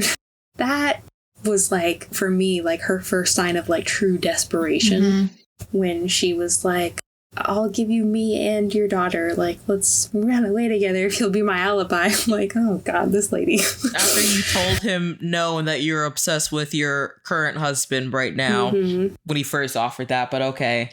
And I think he can see that too. But he agrees anyway. That's just because he has this weird obsession with this child. I still don't understand. I think it's just about power. You know, like he's obsessed with Yeonjin, like he's always been since high school. Obviously, he's been obsessed with her and in love. I put that in quotations because, like, none of these people feel love. Maybe their love is just different than what we think love is. Yeah. It's obsessive and controlling. But anyway, it's another topic for another day. Yeah, that's all they know. That's all they know. So, but he's not as like loyal as we think, because Jaejun gives Do-young a copy of Min-young's recording, offering not to pass it to the police if Do-young divorces Yeojin and gives up custody of Yi-sol. So he's basically threatening him that if you don't like give me my daughter, he's going to take that recording to the police, which I don't know if that recording is all that much evidence. It does it gets rid of the alibi. It puts her in the place, or the last person that sees him. But it is also just voices. So I don't know how much that would stand up in a court of law. Because, like, how it is just a voice recording. It's not a video recording. So, like, how many... You can do voice analysis and, like, kind of confirm. But I don't know how concrete that is. Then we switch to Young-ae uses the shaman to lure Sok-jae, which is the housewife's husband, and then crashes into him with Young-jae, the police officer, in the car, thereby threatening Young-jae into helping her. So they basically stage a jaywalking hit and run, where she plays a pretty good part in the police station as well. It's very convincing. Dear mother dearest, like it's just, I mean, basically they both ended up helping kill Hyunam's husband. It's just, it was interesting because he got what he deserved. But I mean, that's true, because we didn't talk about how the switch was. I don't know who. I think it was Dong-un somehow convinces Hyunam to get. It was either Dong-un or it had to have been her. You know, for the husband to start texting Yeojin's mother, be like, "I know what you did," talking about covering up Sohee's death. So I thought that was and clever. Then they ended up finding out who he was. So the hit and run was really to kill him, but they thought it was so he doesn't reveal what Yeojin did to Sohee, when really it was just to get rid of the abusive husband. So he got what he deserved. That's all I'll say about that. Because he was so obsessed with just trying to get money, and then like he was starting to be nice to Hyunam and be like, when we get our daughter back, we can go to the Philippines. Picked out the ugliest dress for her. So it was just like we just said, he got what he deserved. Yeah. And then it flashes to who is it? It's Youngjin and Sarah, or is it Gretchen? They're like in her dressing room, and she realizes that when in her fit of rage, she dropped a little like keychain on her purse in the funeral home. I don't know who she's with in that scene. I think it's Sarah. She's like sitting on the ground, and they're like talking. Probably Sarah, because can't see. Yeah. Hae-jung sitting on the ground. Yeah. She does do that a lot, Sarah. Yeah.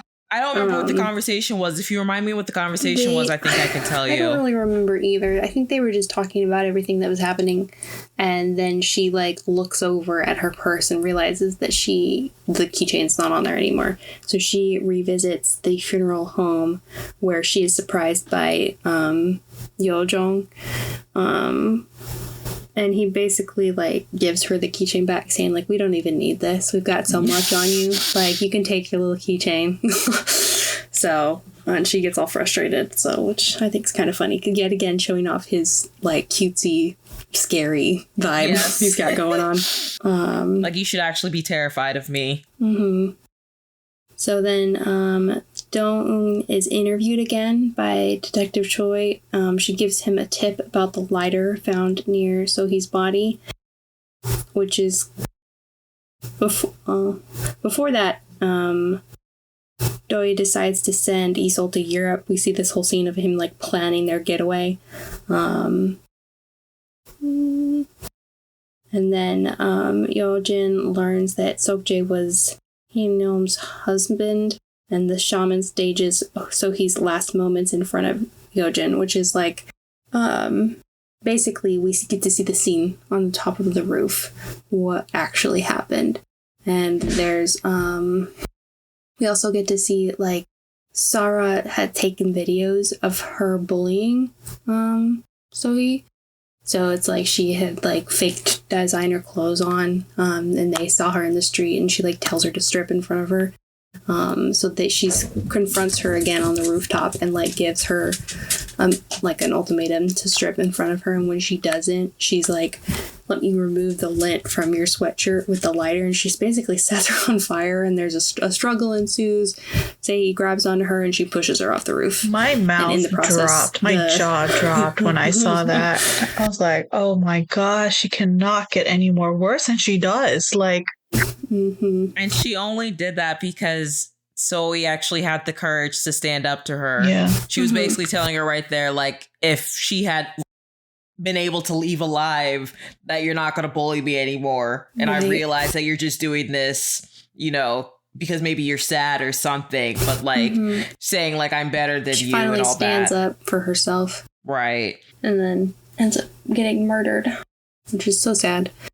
Poor thing. And then I wanted to bring up the whole shaman, like, interaction of, like, obviously say he's, like, I guess taking over her body and, like, trying to threaten Yojin. But there was, like, a moment in that scene where, like, it looked like Dong-un was, like, disappearing. Did you notice that? Like, she would turn around and she wouldn't be there. I don't know if that was maybe weird camera work, but for 2 seconds I thought, they're not going to spin this as, like, this was all in her head the whole time, were they? Wait, what do you mean? Like, Dong-un was never actually there? She was just haunting her? Oh, I know what you're talking about. Like, Did you see that? I think Yojin was just imagining her. Yeah. Don't Sixth Sense this, Macy. No, it did give off that vibe, though. Did it not? It did. Like, she kept turning around and she wouldn't be there. And I'm like, okay, is she actually not standing there, or was she not real the whole time? I think she just wasn't standing there. I think that Yojin was having, like, this weird flashback, and she was seeing her victim, and then she was seeing the shaman, and that was it. She was just getting overwhelmed. I don't think Dong-un was actually there in that scene, which it was just tripping me out. I'm like, why does she keep disappearing? Where is she going? Yeah, I thought she was there to witness everything, though. I don't think she was there. I mean, because she's still there in episode 15. I'm looking at a review, and it says that she was standing there.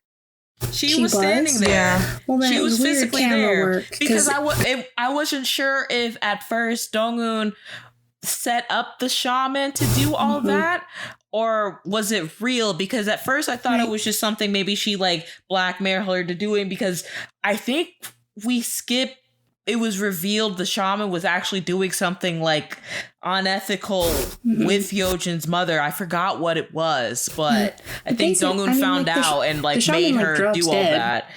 And then I was going to get to that. You she ruined my surprise on my part. Like, pans away and she disappears. And, like, the back and forth between those scenes, she's, like, turning around and looking back at the shaman. She's there 1 second and then she disappears. So I don't know if there was weird camera work going on, and if she's just really fast and like walked away when the shaman fell over. But I just thought that was weird. I'm like, what are they doing? And then they didn't go there, obviously. But anywho. It's fine. But yes, Dong-eun was actually there. Mm-hmm. You both need to go watch that scene again and tell me that I'm crazy. All right, I'll go watch it and I'll text you. But anyway. That's it. Okay. It was like, okay, so that was 14. Okay, so my turn. It ends with a scene, the flashback of her falling off the roof. That's where the episode ends. And then not only that, because I think it was already always applied that Dong-eun was there, but Dong-eun was there when she fell off the roof. She was just sitting underneath it on the staircase. That's another thing I was confused about. I'm like, when she looked up, they didn't actually pan up, but I would assume that she saw Yeojin. I don't think she saw or she heard her ringtone. I'm assuming that's what that music was. She heard her ringtone, but she didn't actually see Yeojin. Because the thing that gets her like to turn around was the thump. So she must have felt Sohee like fall because she was wearing headphones. Yeah. So when she heard the thump, that's when she took it out and turned around and saw her there. But she didn't see anyone else, but she heard Yeojin's ringtone of probably her like calling her mom, freaking out. She just looked up and kind of got that look on her face. I'm like, did she actually see her, or is she just recognizing the ringtone? Yeah. So I don't think she actually saw her. And then obviously she's the one who finds the name tag because she's the one that anonymously delivers it to the police. Yes. So on to our very last two episodes. We're going to start off with episode 15 and basically all that we're talking about. So like it instantly starts off with the flashback of when the homeroom teacher calls, because this is when Dong-eun turns in her reason of dropping out and he's trying to convince her to change it. And I didn't notice until I was watching this. She's actually standing at the abandoned building in the site where it was taped off, where Sohee fell but was pushed. And then, yes, as Macy was saying, she found the name tag. But then we jump right back to where the ritual was happening with the shaman. And then this is what was kind of freaking me out because I don't know much about Is it pronounced Shamanism? Because I said that I wasn't sure if that was a word or not. Okay, I think it is because that's what it said in the captions. I guess it actually is a word. I don't know much about that religion, but like it was kind of freaking me out because I was thinking at certain points it was like being real. Like I don't know if Sohee was like actually possessing her. I do believe in spirits a little bit. I won't get into that, but still, and like just reliving all that because even there was a look on Dong-eun's face. That's why I know she was there, where she was like, "Okay, I don't think this is part of the plan anymore. Like, is she actually seeing stuff or what?" And then, you know, all the scenes of like the wind, like a spirit might actually be there and stuff like that. But then like this must have been the karma of the shaman of whatever she did, because all of a sudden she, like Macy said, she dies, which I was not expecting to happen. Yeah.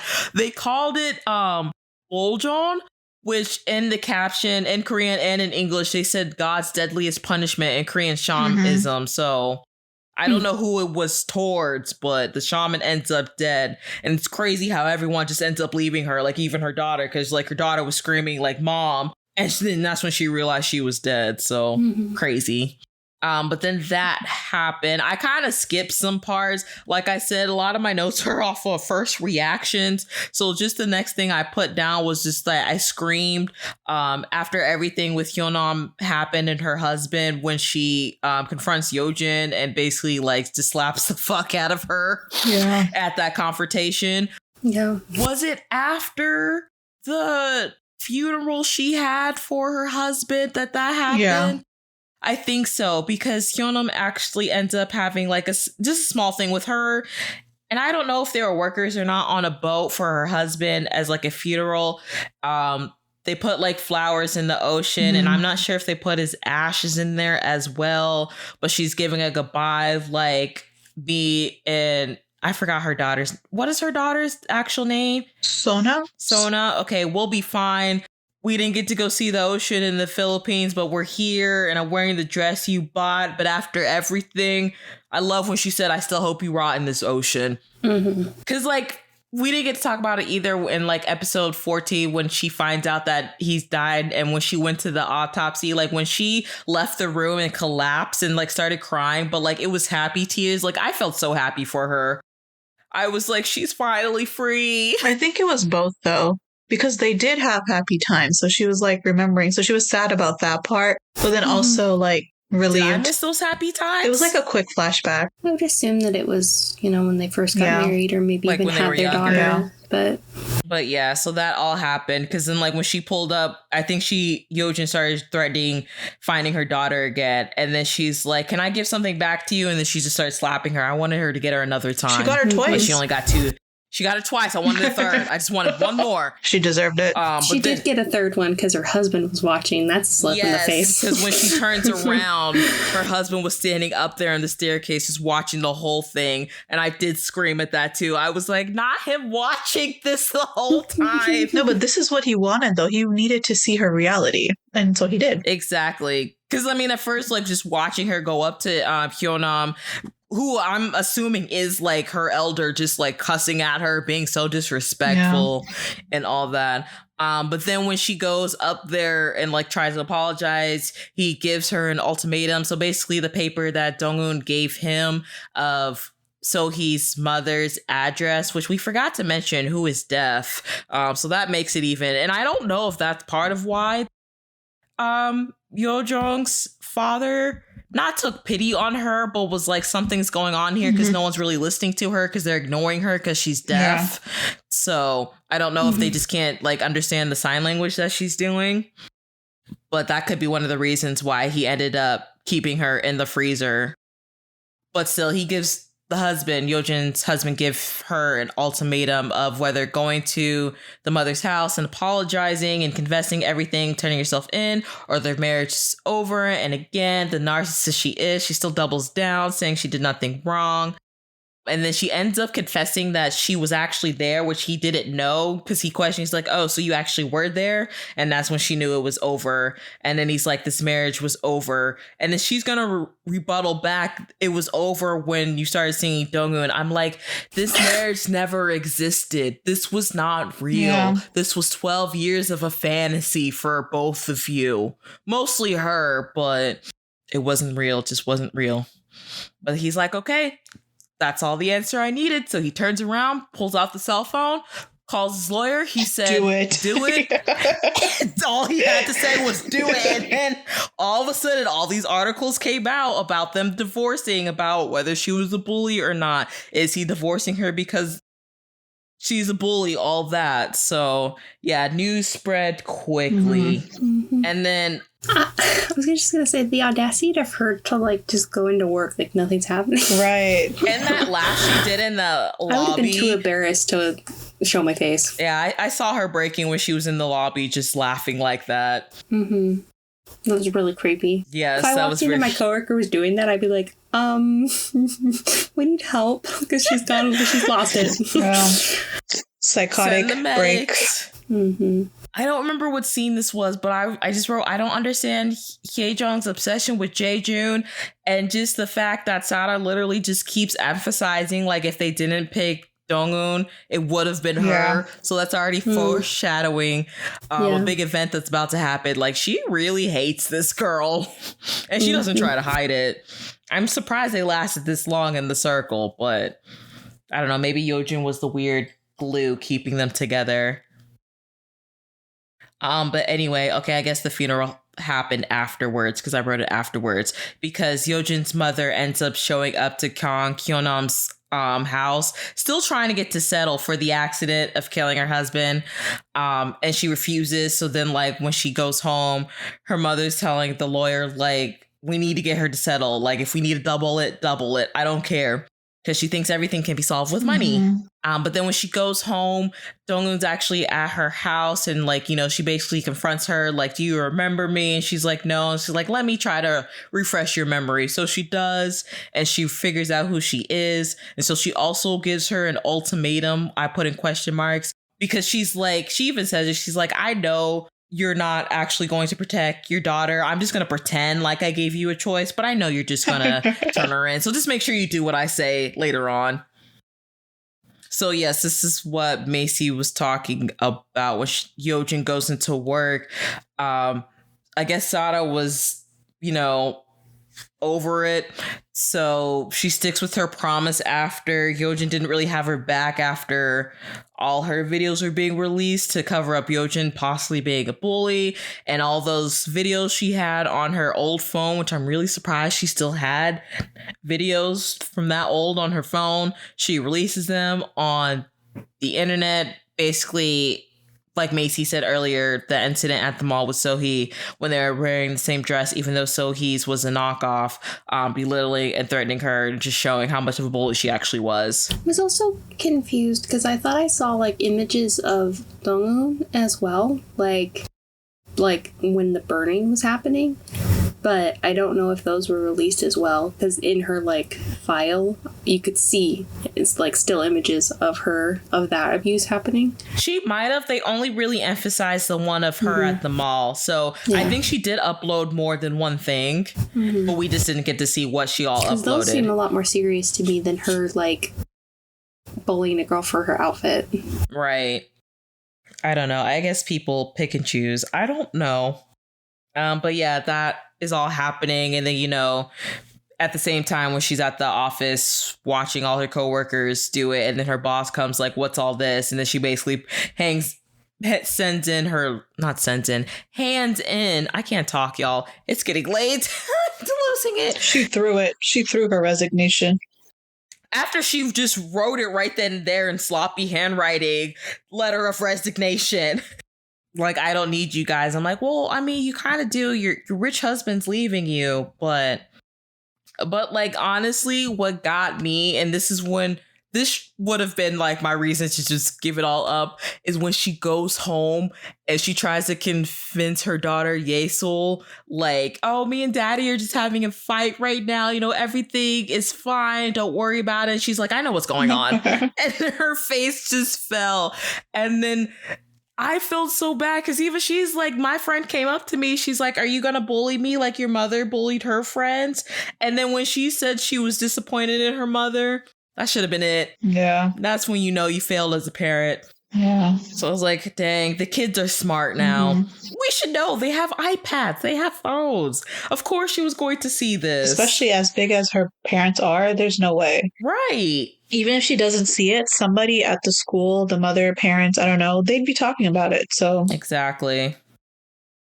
But then I guess that does kind of convince Yojin to confess in some way. Yeah. Because she ends up holding a press conference in front of the police station. But she still lies. So I said she's a true psychopath. Yes. Because she confesses to being a bully, but she's still on this rhetoric that she did not murder anyone.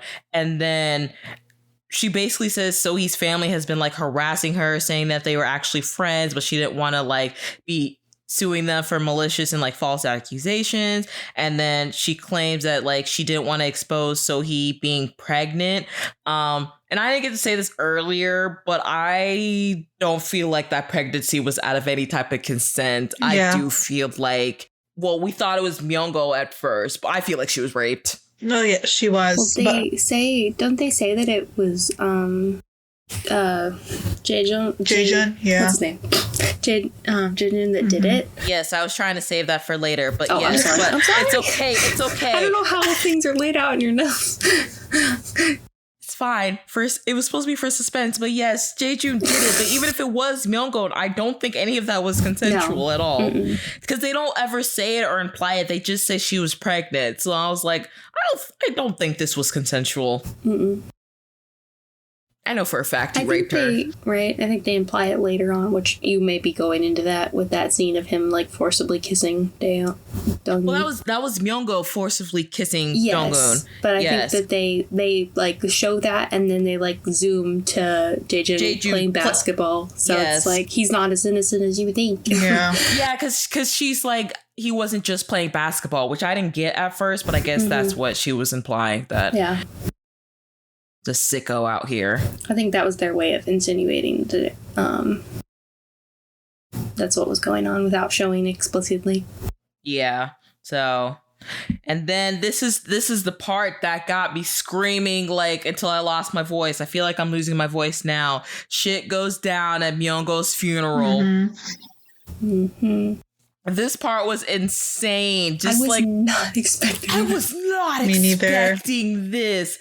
I mean, first it just starts out like, because they already had their argument from earlier when Sara was uploading the pictures and Hye-jung was, I don't know, I guess she was gloating about being with Jae-joon and like finally getting him and stuff. That's why that's why I put my note. I don't understand her obsession with him because it was at the scene when she was at her house. All right. Also, like, what an odd time to send that video. How inappropriate at his funeral. Like, I know, right? They really did not care about this man, like, at all. Like, she knew she was going to get upset. I guess she didn't expect to that extent. Yeah. But yeah, because I guess she found the videos of, her pleasuring Byung-gun one time on her trip for the drugs, and she sends it to herself, pretending it's from him and to Jae-joon, and they're watching it. And Sara's like freaking out, like, who this is, which we also didn't talk about. Speaking of bad hairstyles, why does she go blonde? The bleached hair is so awful. It's not even, just tone it at least. Like, come on. That was a rush job. I don't know if she thought it was gonna like hide her in any way, but yeah, the blonde, I wasn't feeling it. But yeah, so that starts like a huge argument with them. And then Hyojin shows up because she just left the press conference. And of course, the press follows her. And all three of them basically get into an argument because she thought at first that she was the one that sent the pictures. And then they bring up Sohee's pregnancy, which we see Jeju's face kind of like light up. And I'm like, does he just... He also asks, he's like, are they going to be able to find the baby? So why would he care if he wasn't responsible for it? Yeah. It's like, is he one of those guys that's like obsessed with like, I don't know how to say this. He has a soft spot for children. If you say so. Yeah. It reminds me of that one SVU episode that is that his name? John Stamos? I don't know. Does anyone know that episode I'm talking about? Where he was like poking holes in like condoms and he ended up having like 20 babies. Mm-hmm. I think that was based off of a real situation too. That's what Jae-joon kind of reminds me of in a weird way. Just more violent. I don't know if it's like he wants to have like babies or if he's just a lazy man who doesn't want to use protection. I was about to say something, but I'm going to move on. But yes. And then, so he leaves once he hears that because he's going to go hit up Yeonjong to get more information. But before all that, when Sara and Hye-jung get into it, when she starts reciting stuff from like the Bible because, her father's a pastor. So that's when I knew she lost it. And that pencil that's always in her hair, she just takes it out and just stabs her in the neck. Yeah. It's a sharp pencil. I thought she was gonna die. Mm-hmm. I was not expecting her to survive that. And that was shocking to me. And then like having all those reporters just like taking pictures, I was like, is no one going to help her? So lucky the police caught wind that Hyojin did a press conference and they followed her. Because she probably would have died. Yeah. But out of all the scenes, that one I was not expecting at all. And of course, they arrest Sara for attempted murder. So like when I say that girl really hated her, she really hated her. She was willing to kill her. Literally. Yeah. That's a great friend group, isn't it? But then I know. I didn't know if we wanted to say anything about that stabbing before I move on.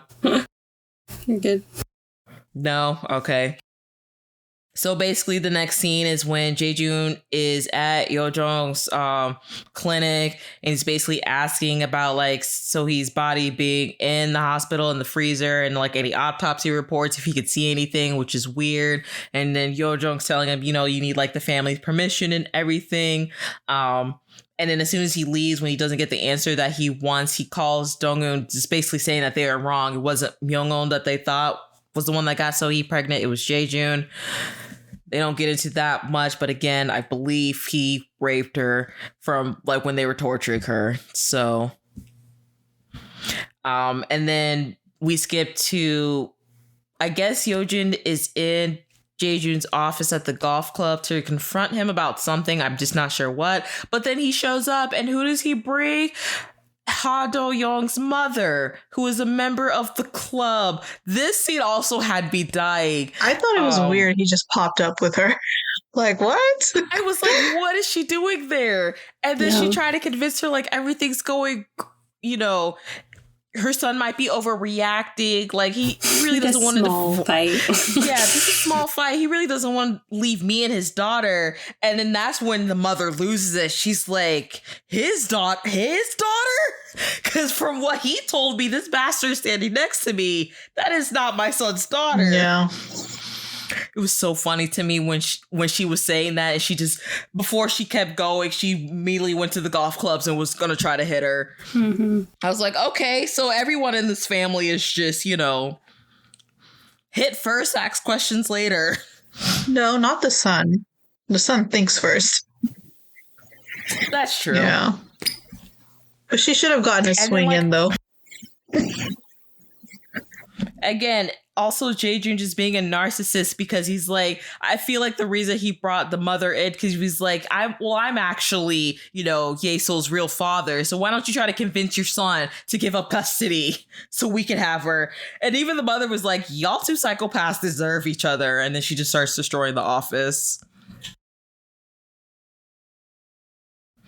And then also in the scene, I guess we learn that Sohee's, for her body to be in the freezer, she had overdraft fees on the body that the mother couldn't pay for. And we learned that Ha Do-young actually paid for those fees. And in this next part, I guess, hit like a childhood trauma for me. It hit some type of nerve, because out of everything in this show, this was actually the scene I actually physically cried over. It's when Ha Do-young goes and picks up Yesol from soccer after, you know, like calling her a couple times. And then like when she sees him and runs to him and starts crying. And then like when I heard her say to him, I'm sorry, that's when I was like, no, don't already teach this child to apologize for nothing she did. She was sadly just like collateral damage, but like, oh, that scene broke me. And that just shows what a great man and how much he truly cares about this child. Like just hugging her, holding her, telling her like, you did nothing wrong. Like, do not think anything that's happening with me and your mother, what your mother did in the past, is in any shape, way, or form your fault.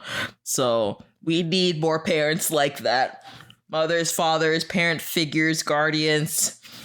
We just need them out more in the world. And I said this before, and it also sends a very strong message too, because again, this is not his biological child. So he didn't have to go the full 9 yards for her. He did not have to do any of this for her. He could have just said F it and like left, but he chose to stay. Which is what Jae-jun wanted. Yeah.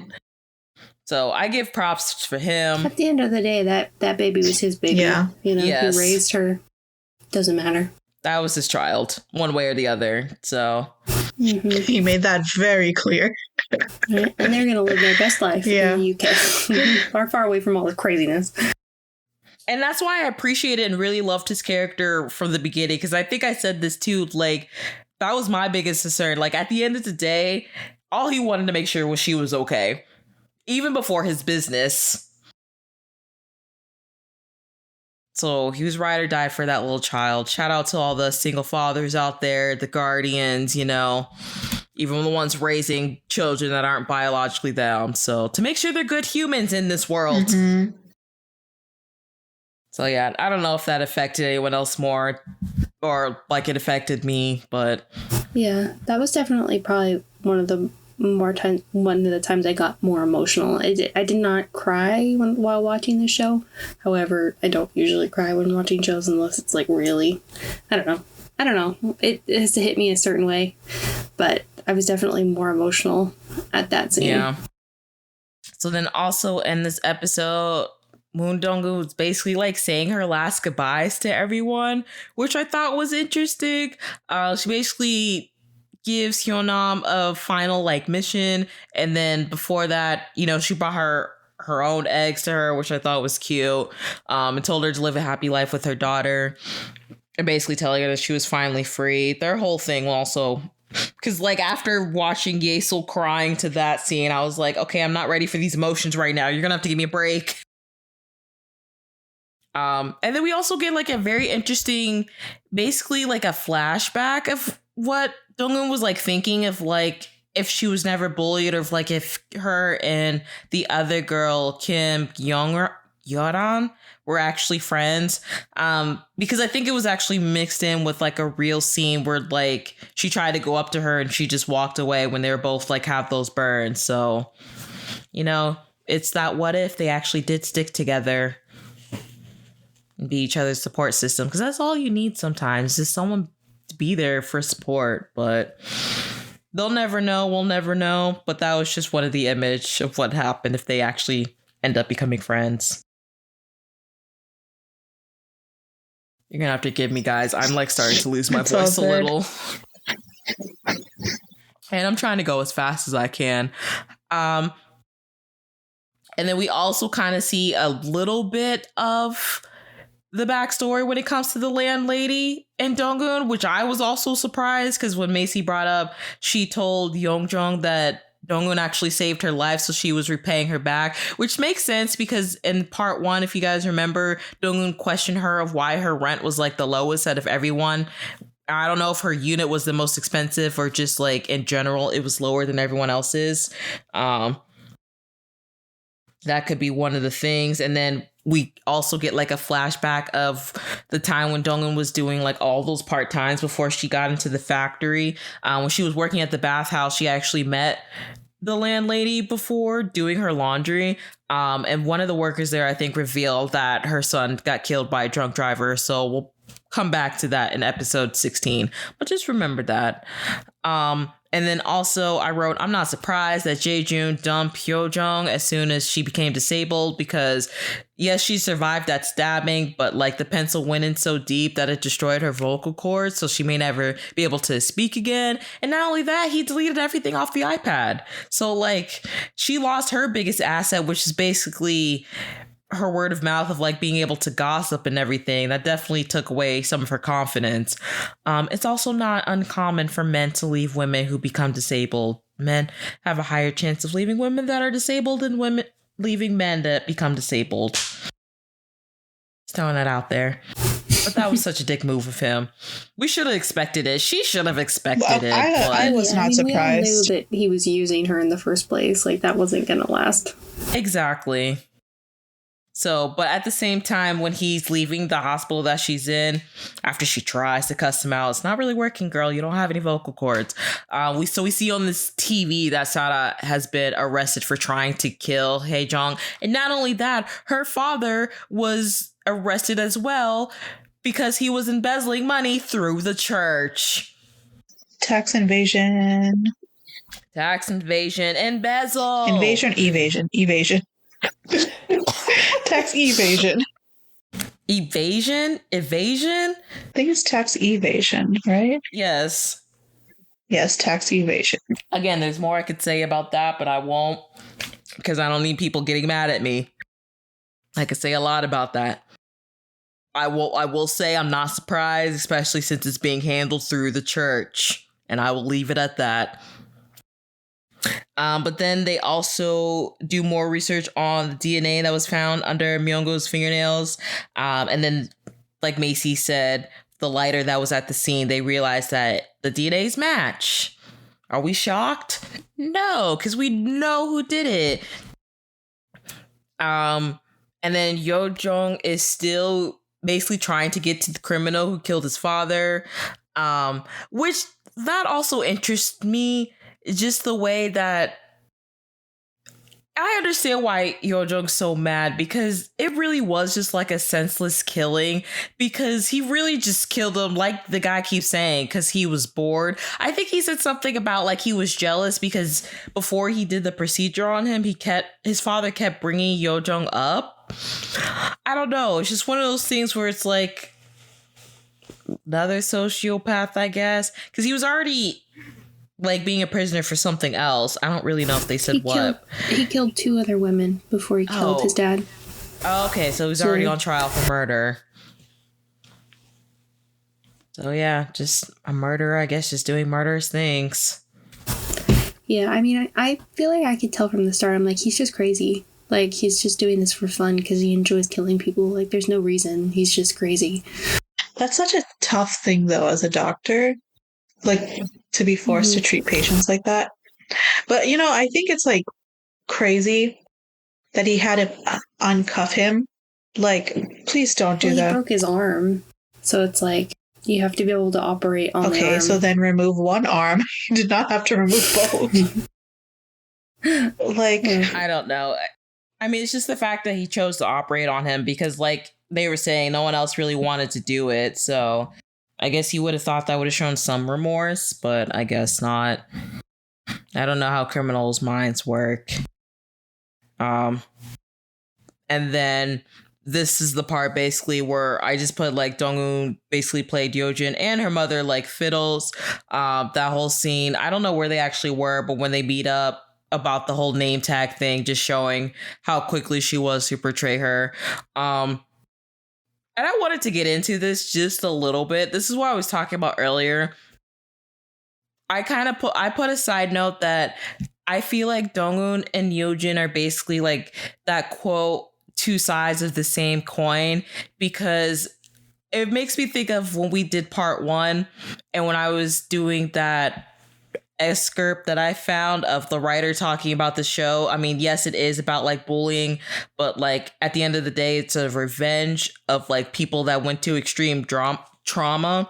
And I feel like it shows trauma in different senses to like, we saw it with the bullying, we saw it with Yojong questioning just like humanity of like why someone who was willing to help someone else just be senselessly murdered like that. Hyunum with her abusive husband, and then the silent one that no one really talks about enough, which I feel like I kept bringing up, which is parent and child relationship, mostly with child neglect. Because if you really think about it, this is really a story of two people, not just two people, but two girls really being neglected by their parents, not just their parents, their mothers in general, where this whole stigma of like mothers are supposed to be the ones of nurturing their child and everything. The only difference I feel like is just we saw one side of the story of a child being neglected with a alcoholic single mother who's like dirt poor, and then child neglect when it comes to a parent with riches. So, because I also forgot in the first episode, that detective that's been helping them the whole time help Yojin's mother with the divorce, because I guess the father was cheating on her. But anyway, I was just saying, and that's the whole thing when we were talking about earlier with nurture and nature that got me thinking, because I'm like, you know, because what if Dong-eun actually ended up being kind of just like her mother? Honestly, if she was just that evil, maybe her and Yojin could have been friends. Maybe they could have ruled and bullied the school together. We may never know. So I just wanted to get y'all thoughts on that, because when I saw that scene specifically of how quickly Yojin's mother was also willing to portray her, it just made me think of that. So I don't know if you guys had any thoughts of what I just said. I mean, I think it just shows that bad people can also be mothers. Because, like, that spans to, like, was it Sohee's mom and, I keep forgetting her name, Hyung something, the housewife, like their example, Hyungnam. They're two examples of really good mothers that are like never giving up and gonna do everything for their daughters. And then there's two examples of like horrible mothers who like really don't care. Did you have anything, Nafis? Not really, no. No. Okay, I was just wondering, but yeah, that's what I was thinking. I came up with a whole nother thing when I saw that scene. So just for anyone else who's listening to us, if you have any thoughts, you know, you can always write us in, guys. Comment on some stuff. It's gonna plug that in now. 2 hours later. Yes, almost 3. I'm trying to go as fast as I can. Just real quick, the last thing of episode 15, we just get another plot twist. All these plot twists, even the second to last episode of when Sohee's mother ends up collapsing. Oh God, I can't talk. And was taken to the hospital. And Dong-eun was trying to be like, to get information at the nurse's station, like, I'm a friend. And then we find out that Yojong this whole time has ended up being her legal guardian. It has been for her a while. So basically, when he comes, because, you know, he's the legal guardian, they have to call and stuff when something happens. Dong-un basically like confronts him about something. Like, did he know about this the whole time? Like her revenge and stuff. And he basically confesses that, yes, he did. And that's where we end, and on to 16. Right after the confrontation, we just jump right into it and their backstory, which also lightened stuff up for me, because I was confused about like their whole relationship and like when they met and stuff in timeline. So basically, when Dong-un first went to the ER when she collapsed, that was back in 2011 when they initially met. And then what we didn't see when she bolted is that Yo-jong actually followed her and saw that she was standing in front of the freezer. So he even tells her that he just thought that she was there on So-hee's behalf, like trying to take revenge for her, like they were friends. He didn't know about Dong-un's own, you know, trauma. And the revenge was mostly for her, but with So-hee as well, to kind of get some justice for her. So then we kind of see like he kind of planted himself to make sure that Dong-un would always run into him, especially at the park. Because like I should have known Dong-un was going to go home and do some research about him. I always thought, and I even said it too, I thought their meeting was just a coincidence, which it really wasn't. I should have known, again, because it's Dong-un. She does her research. But I didn't know that he also basically knew he was going to be used, and he was just okay with that.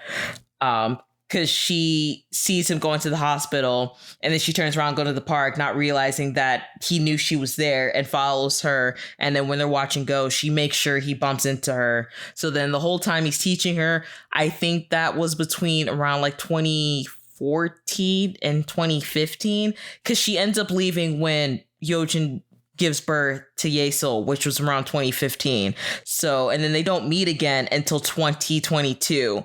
So the fact that he was waiting for her all those years. That's dedication. When she first left. That's why I keep saying men like this aren't real. That's why I've been repeating that this whole episode.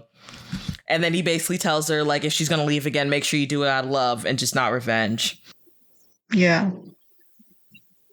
So that took me for a shocker. I didn't know that he knew. Again, that's what I mean. He's good at playing the innocents. When he said use him as an executioner, he meant it. Quite literally. Quite literally. So then we find out that no wonder this man is always angry, because Jae-jun not only suffers from color blindness, he suffers from glaucoma, which actually can cause like vision loss and blindness. And that's why he's actually taking those eye drops every day. It's not just for the color blindness, it's for the glaucoma. So Dong-un basically convinces Hae-jung to get, you know, her own revenge. So when she goes and gets her stuff from his place, she gives him something to put in his eye drops to like mess with his eyes and basically cause him to go blind even further. And then the detective obviously gets what's coming for him, and his lackeys end up killing him. And then Dong-un sends Yojin a video of the clothing store and the bottle that she used to kill Myung-go with. Like, she's there, and so she runs there and she shows up. She's too late because the police are already there with their blue lights and spots, and they see all the blood. And of course she's gonna run in there, so it's like, oh, we got the perpetrator, arrest her. And she's arrested right then and there on the spot. And I thought this was embarrassing because Jae-jun shows up to Yesil's soccer and starts screaming at a little girl that he's her father. Like, come and like I can take you to a better place. And then one of the mothers, once he's done, he's like, that's someone completely different. Yesil like was transferred to another school. He's like, why didn't you guys stop me? It's like, because we wanted to watch you embarrass yourself, sir. You can't even recognize your own daughter yet. You're so obsessed with trying to have her. He's already starting to go blind because of the drops he took. That's why. I didn't put that connection, but that makes a lot more sense. Yeah. So basically, after Yojin is arrested, the detective, the actual competent detective, is interviewing Dong-un again, and then reveals everything. He realizes that like all of this she basically set up, and like I thought it was interesting that he basically apologized. He apologized to her for being 18 years late for doing anything. I was like, oh wow, that's shocking. It's nice though, but it's shocking. And then Do-young, which is Yeojin's husband, visits Yeojin in the prison. I'm pretty sure to sign the divorce papers once and for all. And then he tells him that him and Yesil are moving to the United Kingdom. And then when she asks if she can write letters to Yesil, will he give them to her? And he's like, take care of yourself.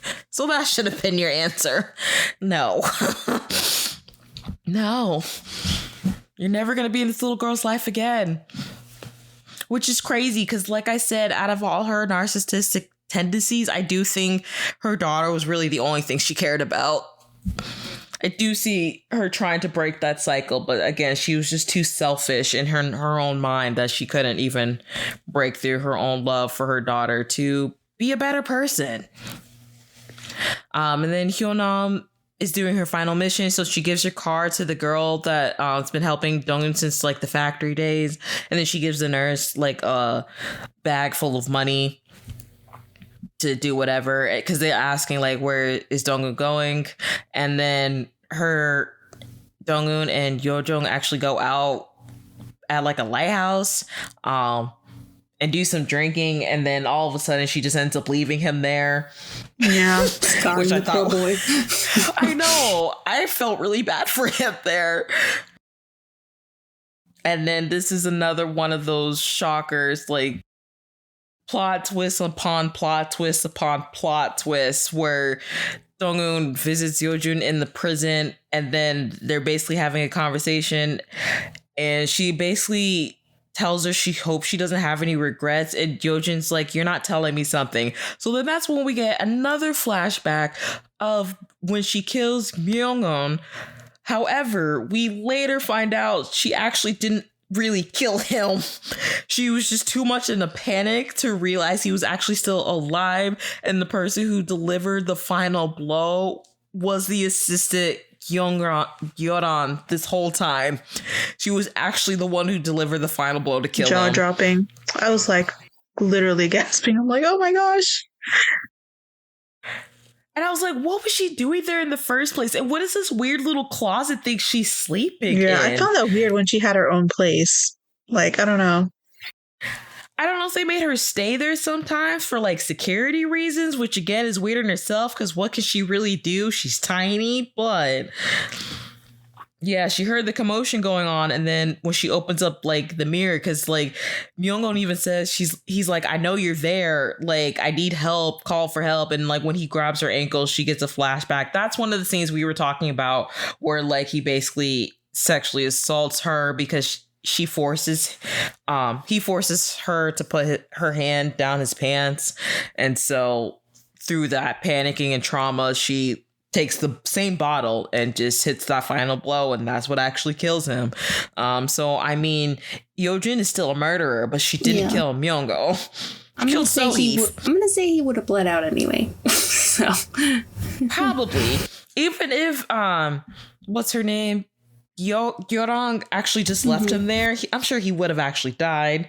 But it's just the fact that she hit him one more time. And then she actually reached out to Donghoon, we found out, to put the blame on Yeojin. So well crafted. Yeah. Everything was just pieced together so well. It was like a beautiful puzzle coming together, honestly. I know, seriously. But then this is the part where Nafis was talking about how like Yeojong and especially his parents were very important in this story, just because I'm like shocked and then not shocked, because I even put in my notes like this is why getting help for like bullying and just mental health in general should be taken more seriously, just because even after all her revenge actually working, the people that deserve what they deserve, you know, got their, I'm losing my words and train of thought. Yes. And the way she, thank you, Macy. And the way she was able to help everyone, like Donghoon was still set to kill herself. She was ready to jump off that building, and I don't know how his mother found her, but Yeonjong's mother was basically the one that like stopped her. I know she was mostly using Yo Jung as not an excuse, but like as a reason of like, if you do this, this is gonna hurt him. Which makes sense because that was her first time ever meeting Dong-un, was stopping her from jumping off the building. But like that's I don't know. It's just like if she had like I almost kind of wish like Dong-un was able to meet Yo Jung and his family like younger life, to like have the parents basically like not raise her, but just like show what a proper parental figure was. They were basically the whole story. Honestly, if it wasn't for that family, none of this would have happened. Because like Nafis said earlier, if it wasn't for the father seeing Sohee's mother basically begging people to listen to her and everyone was ignoring her, probably because she was deaf, like I said, and deciding to put her body in the freezer, then like none of this would have happened. I don't know if the revenge would have gone any different way, but like Sohee never would have gotten, you know, any type of justice. I really don't think the revenge would have happened. Same. So after all that, it seems like, you know, she doesn't do it. And then we pass 6 months later, the summer of 2023. And then we see Yo Jung at the park sitting at the go table with 2 coffees. So he's still waiting for Dong-un to just show up. And every time he goes home, he's like waiting and going to the board to see if she'll like move a piece or something, which is crazy. I'm just going to read my notes at this point. Oh, I wrote this in all caps, but like I said, not Yojin passing her mother in the jail because her mom ends up getting arrested for killing Hyunam's husband. And her mother don't look at her. She don't acknowledge her. She don't even flinch when she's screaming for her. I'm like, damn. None at all. She really, if I thought Dong-un's mother did not care for her, just no reaction whatsoever. I did kind of maniacally laugh a little bit with that scene. Like it was just so astonishing to me. I'm like, damn, you really don't care for this girl at all. I laughed at the weather report. When she's giving a weather report to the prisoners, that's when we really do like, oh, this really is her hell. Where do I want to go on? Okay, so Dong-un basically meets up with that one woman who Hae-jung was supposed to marry her son, but that didn't end up happening, to get information. Basically on the criminal that Yo Jung is trying to get revenge on for killing his father. And then after that, she goes back to him. And I said, if I was him, I would have cussed her out if she just showed up to my door like that. She's at a monastery for the 6 months. I didn't know where she... Yeah. Okay, I didn't know where she was, so that's why I was like, where is she? Yeah, she's at a monastery this whole time. And does that woman run it? No, I think she's either a lawyer or a judge or something related to like the criminal justice thing. That was the same place when Hae-jung was there. They've met there before, so I just wasn't sure what her connection was to that place. But yeah, I would have cussed Dong-un out if she just showed up like that with no explanation. And then hug and kiss her and all the lovey-dovey stuff they did. So I'm glad they got their somewhat happy ending. I'm surprised he keeps taking her back after she keeps leaving so many times. But again, I understand. But then another part that also got me, we found out what the landlady really meant when Dong-un when she says Dong-un saved her life. So like back at that river scene, I think this is the first attempt Dong-un tries to kill herself, where she's walking to the Han River. She ends up looking to her side, and it was the landlady trying to do the same thing. Now, I don't know if she was doing that because she saw Dong-un doing that, or because her son was killed, like I said earlier, in a car crash. But yeah, so like Dong-un actually stopped herself to save the landlady. And then they get into the whole thing, because I know they bring up like the flowers and the rhetoric, and then Dong-un remembers that. So she's like, oh, that's why. So I thought that was sweet. Like all along, it was really the landlady that was her first cheerleader. Yeah. And that's when she like also realizes like she did have good people along in her life. Yeah. Yeah. Or else honestly, life would have been so impossible for her, considering every adult she's met really has been such a pain in the butt. Honestly, technically it was the nurse, but I would say the landlady was a good second. So So then I guess she ends up going back to school again, maybe to do and help Yeonjung with his revenge. And I thought it was, I don't know if she'll get more, but then I don't know if you guys noticed, she ended up getting like a tattoo of one of the flowers that the lady grows on her arm over one of the birthmarks. So she is in the process of healing. I'm pretty sure that's what it's supposed to symbolize. I didn't mention this earlier, but like when Jae-joon was driving somewhere and he uses those drops, and then that's the final thing where like it really makes him go blind. If I ever go to Korea, I'm terrified of those trucks. I feel like I watch too many dramas where people get hit by those trucks, and I'm already terrified of semi trucks here in the States. Running through red lights.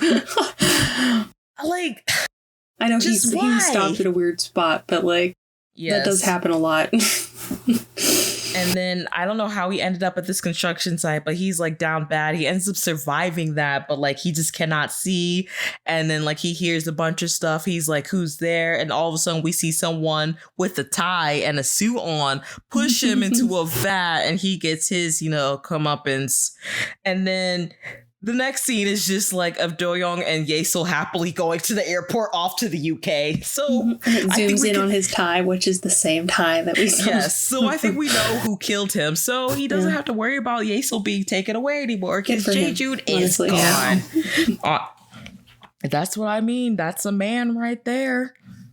And then basically we ended there. Dong-eun becomes a teacher at the prison that the criminal gets transferred to because he got sentenced to death, which I didn't know they did death sentences there, but that's what they said. But he ends up getting transferred. Later on it says that he was sentenced to life. So I was confused because they said both ways. They did. Okay. I'm not sure, but either way. And then at that prison, because she's helping Yeonjung get his revenge, he ends up working there. So then we basically end the scene with them like going into the prison together. And I don't know if y'all picked it up. This kind of, to me, seemed like it was like kind of open-ended for them to make either another part or a season 2. And I'm gonna say it now.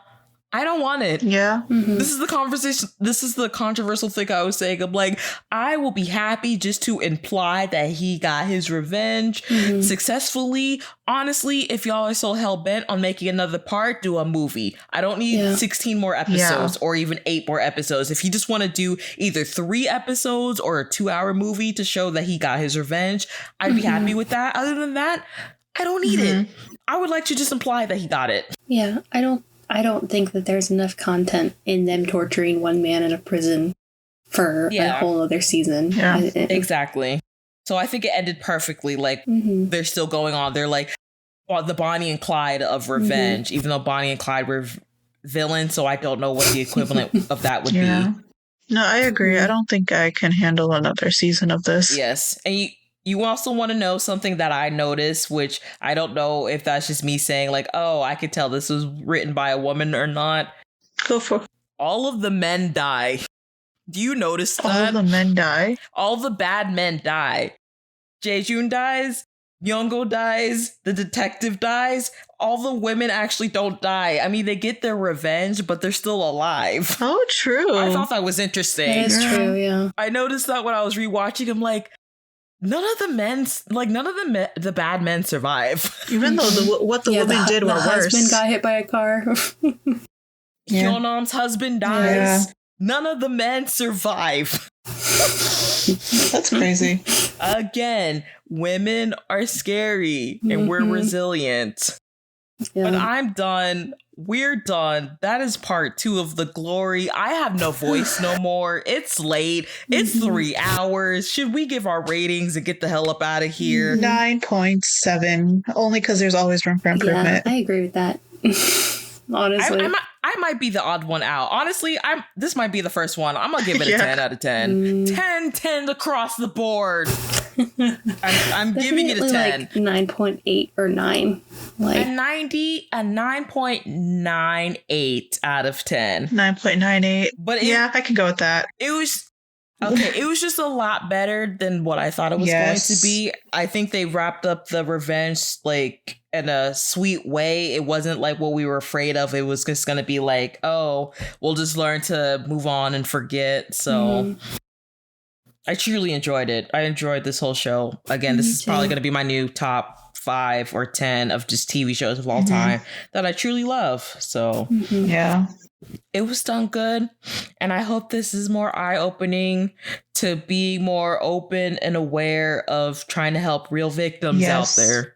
Yeah. It's very well executed. Definitely good commentary on the subject. Yes. So that's it from us, guys, because we have been here forever. Yeah. So late. I'm so tired. We're old ladies. Macy needs to work, and I have no voice. I don't know if y'all can hear it, but like my voice, my throat hurts. I've been doing a lot of screaming. I literally don't have another day off till we go on our trip.